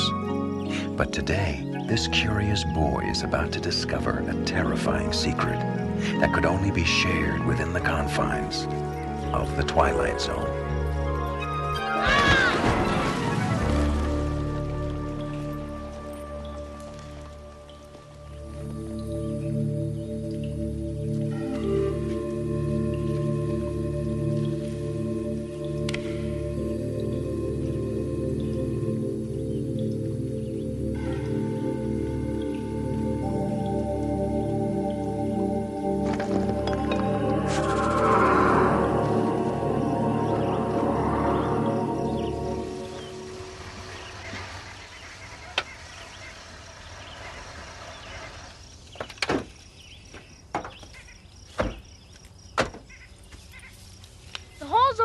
Sheriff? Okay, follow me.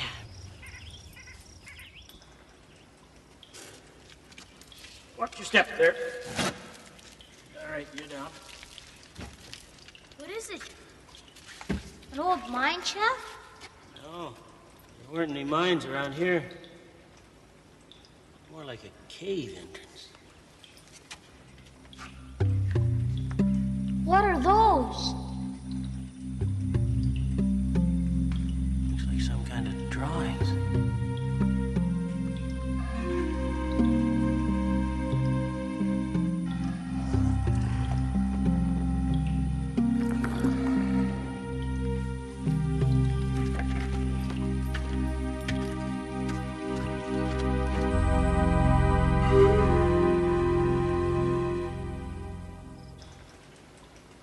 See, you're still using one of those old cameras. Gives the most detail. Well, this is the only part of the cave that we have the paintings in. Why is that, Dr. Klein? Well, we think that maybe they used this as a sort of communal area where they got together. We don't really know. All we do know is that you might just be the first person to enter this cave since prehistoric times. You mean since dinosaurs were around? Well, maybe not that long ago. But if these cave paintings are authentic, maybe as long ago as 12,000 years. How's that? Long. Well, we'll know as soon as we get these... Freeze! Sheriff. Now, very carefully, lift your right foot. Take a step backwards. Sorry about that. Hope I didn't do any damage.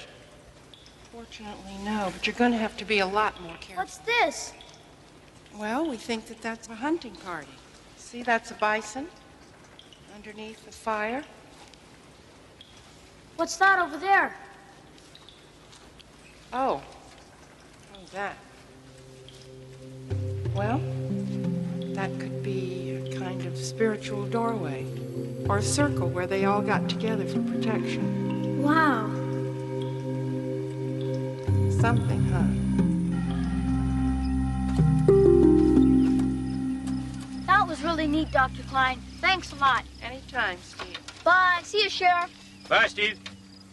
Oh, looks like you're making some real progress down there. So what's this problem you're calling me about? Sheriff, this could be one of the single most important archaeological discoveries of the century. I'll know as soon as I get my photographs back to the university, but meanwhile, I need to know that this site is going to be protected. Protected? From what? Vandalism. Some of the artifacts have been disturbed. Anything taken? No, just moved around. I think somebody's trying to scare us off. Well, Doctor, I don't know. A raccoon could have gotten into the cave, I suppose. Sheriff, would a raccoon drag a sheep's carcass to the mouth of the cave?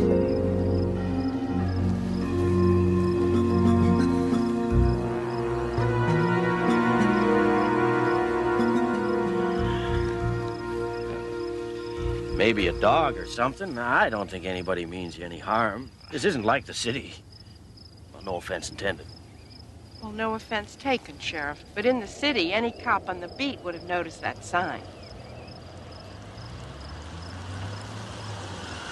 And speak of the devil, here he comes.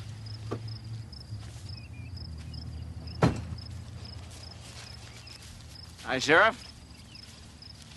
You still here? You mean in spite of your feeble attempts to scare us off? Now, Dr. Klein. What's that supposed to mean? You know what I mean. She's convinced that you are causing trouble up here. Is that so, Jim? She's the one causing trouble. I've got houses to build. Now, just because they found a hole in the ground, my whole schedule's shot to hell. I think it's a little bit more than a hole in the ground, Mr. Hilson. Fact is, it's my ground. Now, if you want a couple of rocks and bones, fine. Take them and get out of here. Come on, Jim. These things take time. Oh, fine, fine. You want to defend the little lady? Little lady? Oh, hold it, you two. Oh, come on, Roy. You know how it is. I've got 2-bedroom ranch styles to build. And swing loan payments to make, I bet. What's my financing got to do with this? You're probably way out on a limb financially, aren't you? If you don't get this development built soon, you'll lose your shirt, right? That's none of your damn business. That's all right, Sheriff. I don't need protection. It's those cave paintings that are priceless that need protecting. And I'm going to recommend to the state that they be protected under existing law. So you can just forget your scare tactics, Mr. Hilson. Well, I'm not going to be shoved around by some ivory tower intellectual. Dr. Klein, I will look into the vandalism. So you just go on back to your dig. She can go back to her dig. But I'm going to court.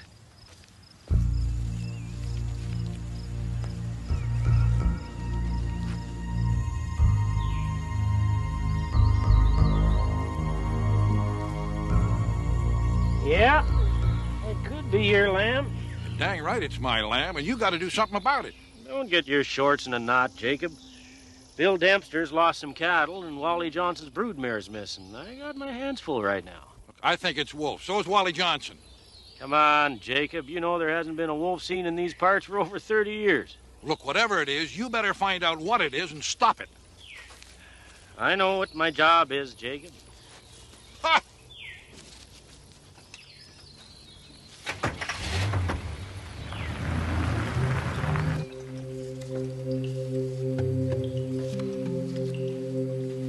Dr. Klein, do you want to ride with us? We're heading back to the university for the weekend. We wondered if you needed a ride. I'm staying here, John. You really should try and get out of this hole for a couple of days. Okay, see you on Monday.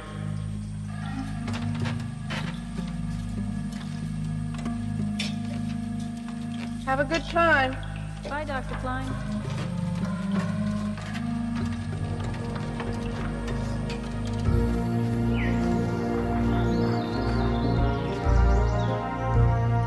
What the hell is this?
Still warm, isn't it?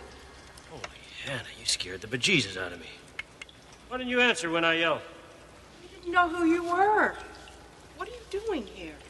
Tracking missing livestock. All the blood trails I've been following the last 2 days have led in this direction. And? And I think I may have an answer. The animals have been dragged into this cave and probably cooked right here. The problem is, who's been doing it? You got any ideas? Couldn't care less about some missing sheep. Who said sheep? Well, I saw the bone, Sheriff. I went up top to get some equipment. When I came back, it was there. Well, what are you doing here? I work here, remember? You're not doing any digging with that little flashlight. What's up? Well, you're going to think I'm crazy. But there have been some changes in the paintings. Now, what do you mean, changes? Let me show you something.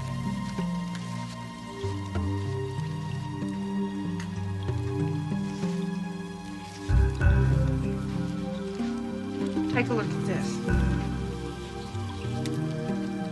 Yeah? So? Take a good look. The hunter is on the right side of this little circle thing in the picture. And on the wall, he's on the left side. Looks like the negative's flipping. No, no, no. Look. Here, he's facing toward the circle. And there, he's not only on the other side of the circle, he's facing away from it. Well, I don't know, Doctor. Some prankster could have gotten into the cave and changed the paintings. Like who? Maybe the same guys who left the carcass outside the cave. Or maybe you are right about Jim Hilson. Maybe he is trying to scare you off. Well, I'm no fan of Jim Hilson. You know that, but he's just not bright enough to pull off something like this. Anyway, these are authentic.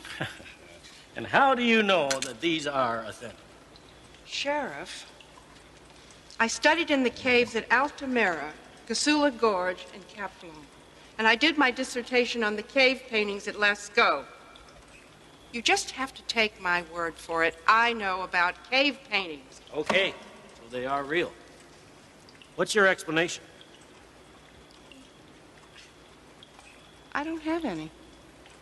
And the fact that they're real just makes it that much more disturbing. Come to think of it, it doesn't explain what you're really doing down here tonight either. Sheriff, something is happening here late at night. That's the only explanation. There's someone here all day. So whatever is going on happens at night. And you are planning to spend the night to get the drop on the bad guys, right? Well, I don't know what kind of guys I'm dealing with, but I intend to find out. No.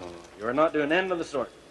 Come on, let's go into town. You can come back out first thing in the morning. Sheriff, you're not in charge here. I am. And I intend to spend the night, and that's that. You see, I've got my cot here so I can keep an eye on things. Doctor. So you just mosey on along, and I'll see you tomorrow. Doctor, this is my county. Toodaloo, Sheriff.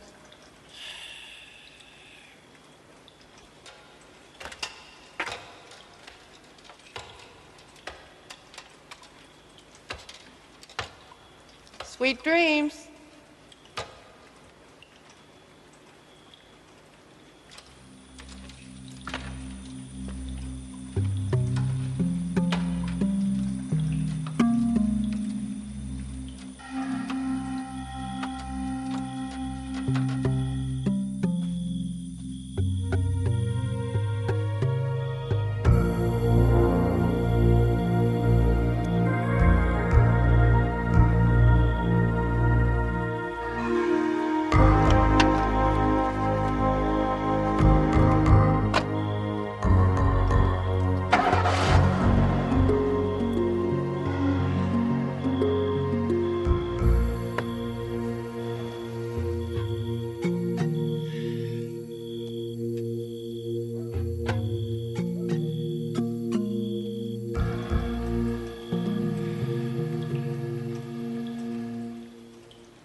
The figures are gone.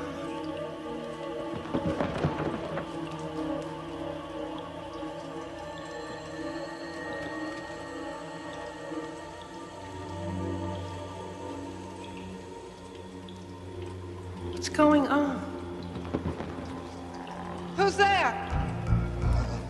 Who's there?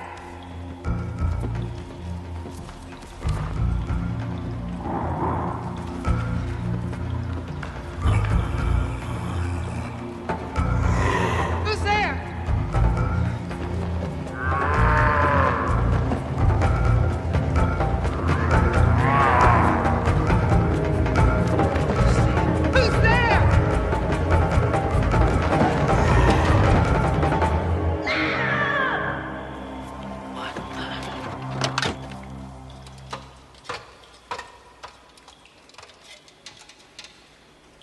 Dr. Klein!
Time is the invincible enemy of mortal flesh, or so modern man believes.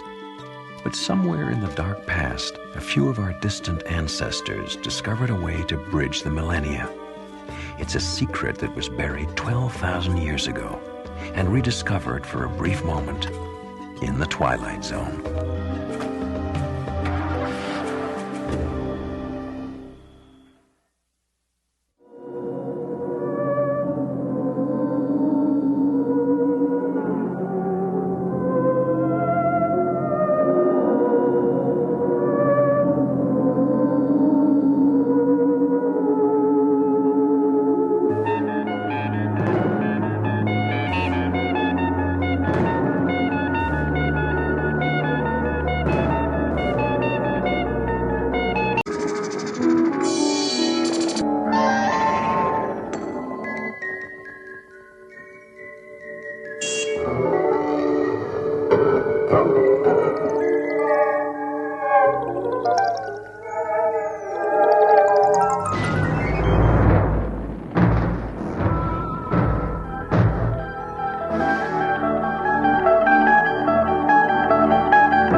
portrait of a man having a bad dream.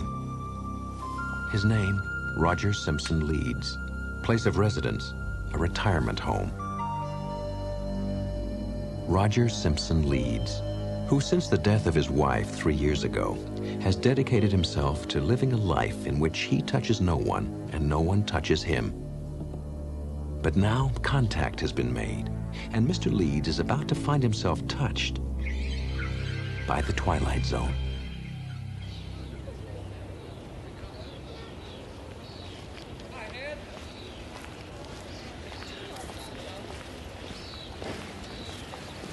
Hey, great day, huh? What do you got? Something good? Uh-oh. Thank you.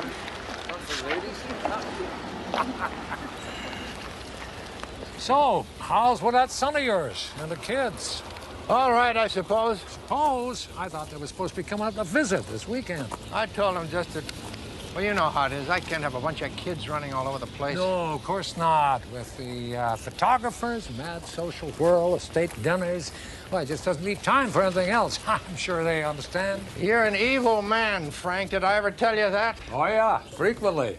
But then I'm not the one with the nightmares. Hey, one of the nurses told me that they heard you again last night. That's 3 times this week, Roger.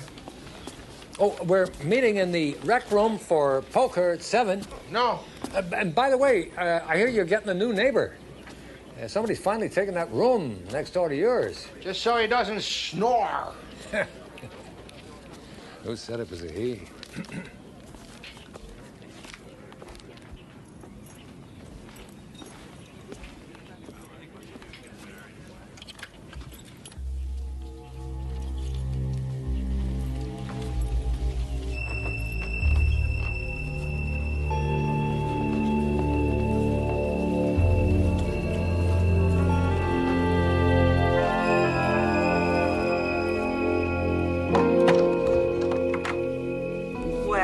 Aren't you going to say hello to our new guest, Mr. Leeds?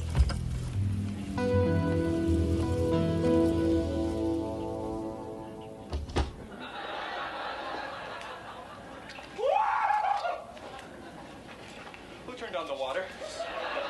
Oh, hi, Linda. The dishes will be done in a minute. Okay, right. Come on, Mike. I mean, lots of marriages are warm, honest, caring, and some are conceived in hell. Hi, Bob. Hey, Roger, these guys cheat. We cheat? Good for you. Takes a big man to admit a thing like that. So, how about it, Roger? You want to sit in on a hand or two? Told you. Yeah. Who asked you to deal?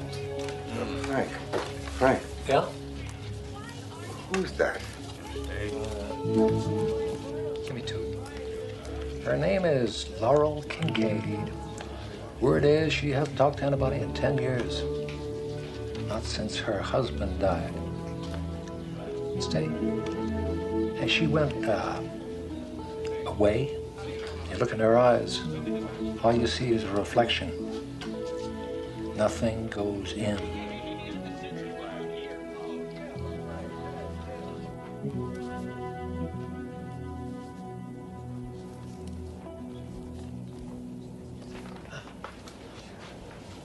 Roger?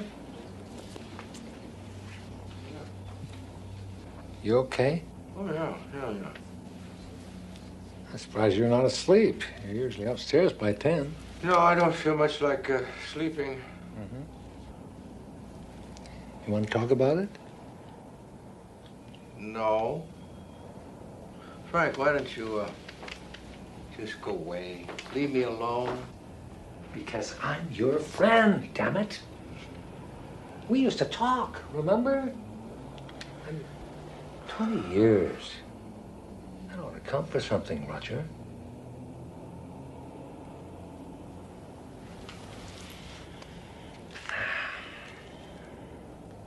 Nothing's been the same.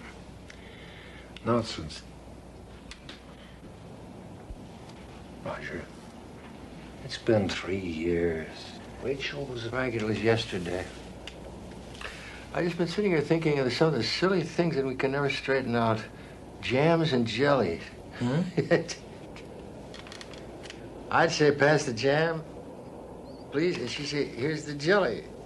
I was some kind of a game, and but one day I was in a bad mood, and we got into a big argument over it. Can you believe that? I mean, the little tiny picky things people argue about. Oh, I miss her so much. I know. Rachel was a fine woman. But you can't keep pushing everyone away.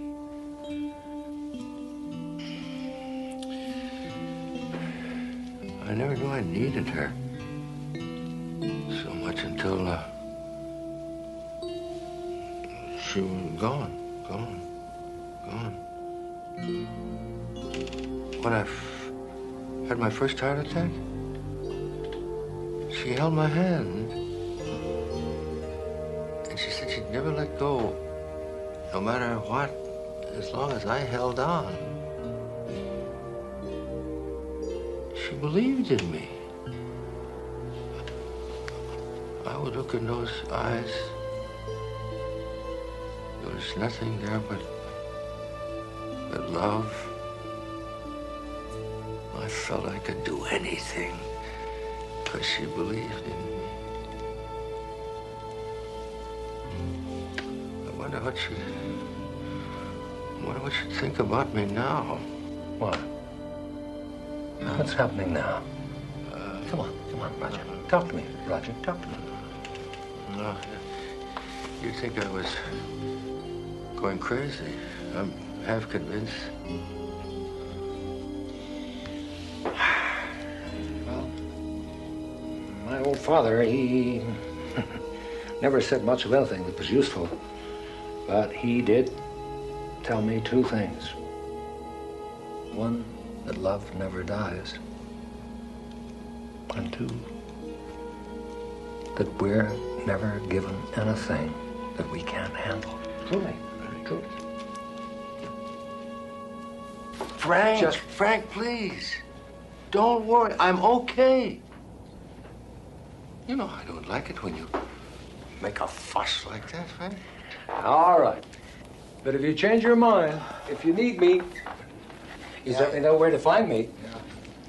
Well, that's about the most we've talked in almost a year. We ought to do it more often. Good night, Frank. Good night, Roger.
Hi, good morning. Hey, Roger, you been outside yet? It's glorious. After breakfast, we'd go for a walk, huh? Talk a little, maybe? That'd be nice.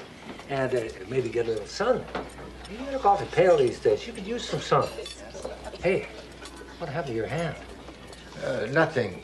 Oh, no, nothing I can't see. This I can see. Therefore, that is something. I've been reading Socrates again. You can tell, can't you? Frank, Jesus! Can't you ever shut up?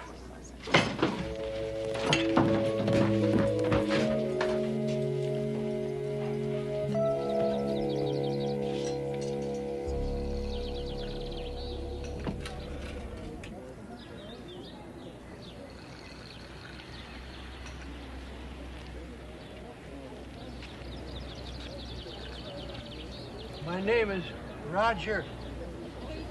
I think we met. I would just like some answers. I need to know, am I losing my mind? That is you, isn't it? In my dream? Even before you got here, even before I saw you, you were there, weren't you? Well, what do you know? He's actually talking to somebody of his own free will. Of course, he would pick somebody who doesn't even know he's there. You must be able to hear me. You picked me, called me. Somehow. What I can't figure out is, why me? They tell me you haven't spoken to anyone since your husband died. So, what do you want from me? You want me to protect you from that thing? Is that it? Because if it is, Miss Kincaid, please, find somebody else. I can't protect you against it. I couldn't protect my own wife when she was dying.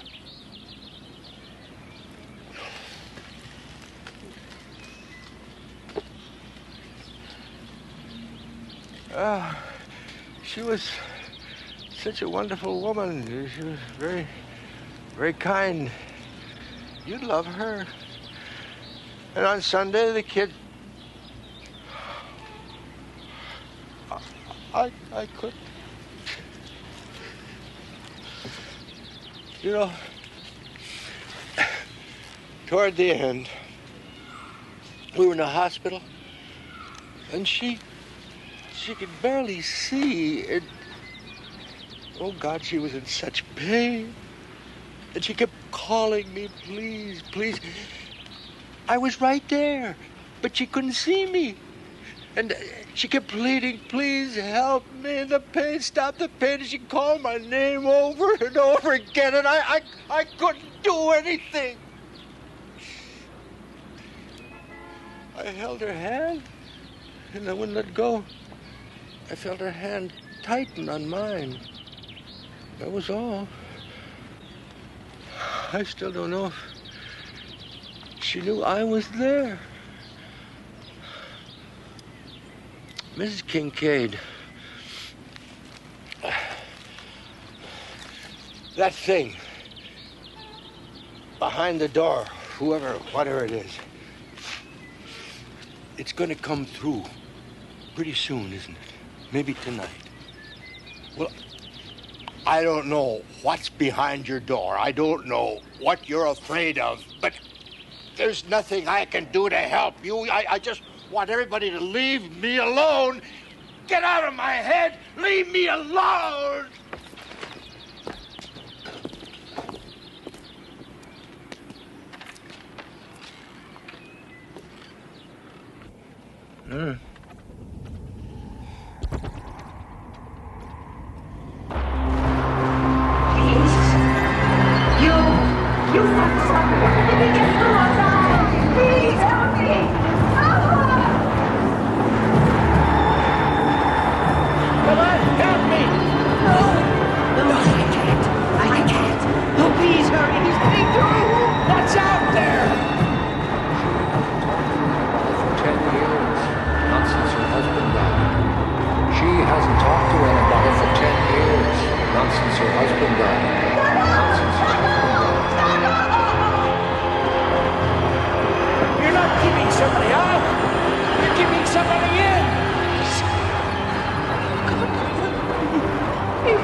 Laura, you have to let me go. No. Yes, Laura. This isn't even me anymore. It's just a shadow, a memory. I can't live without you. If you go, I'll die. No, Laura, listen. Listen to me. I love you. I want you to go on. I need you to go on.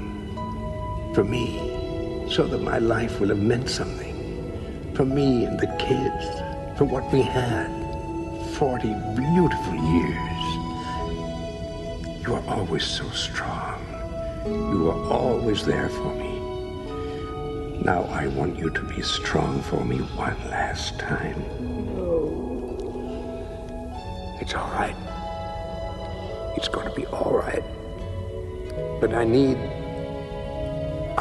you to let me go. Live, Laura. Please.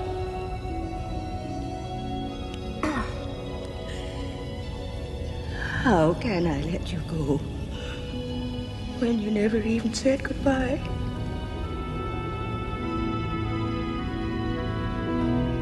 Goodbye, Laura. My greatest love.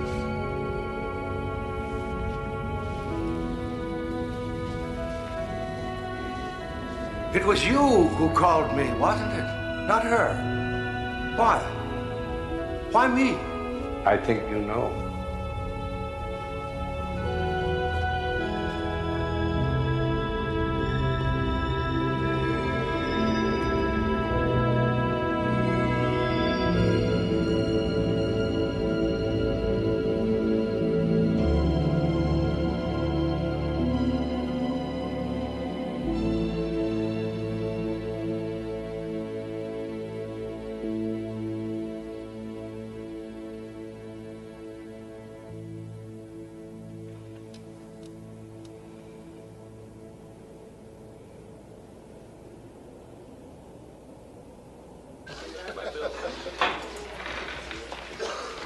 Frank! Hey, look at you. Where's Laurel? Oh, she's out back someplace. We're having a poker game tonight, 7 o'clock. I'll hold a place for you. Huh? Why bother? You know he never comes. Eat your cornflakes. Hello. I know you're there. And I know you hear me. And I can wait. I can wait just as long as I have to. You've burned your hand. Yes. On a candle. Yes? I'm sorry. Last call for breakfast. Would you like something to eat? Breakfast would be very nice, I think. We have bacon, eggs, and toast and marmalade. Toast and jam and jelly.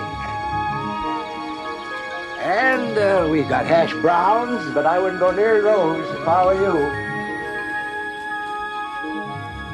Mr. Roger Simpson Leeds, lately returned from a journey into shadow, who found that there is no darkness so complete that it cannot be penetrated by the human heart, or the Twilight Zone.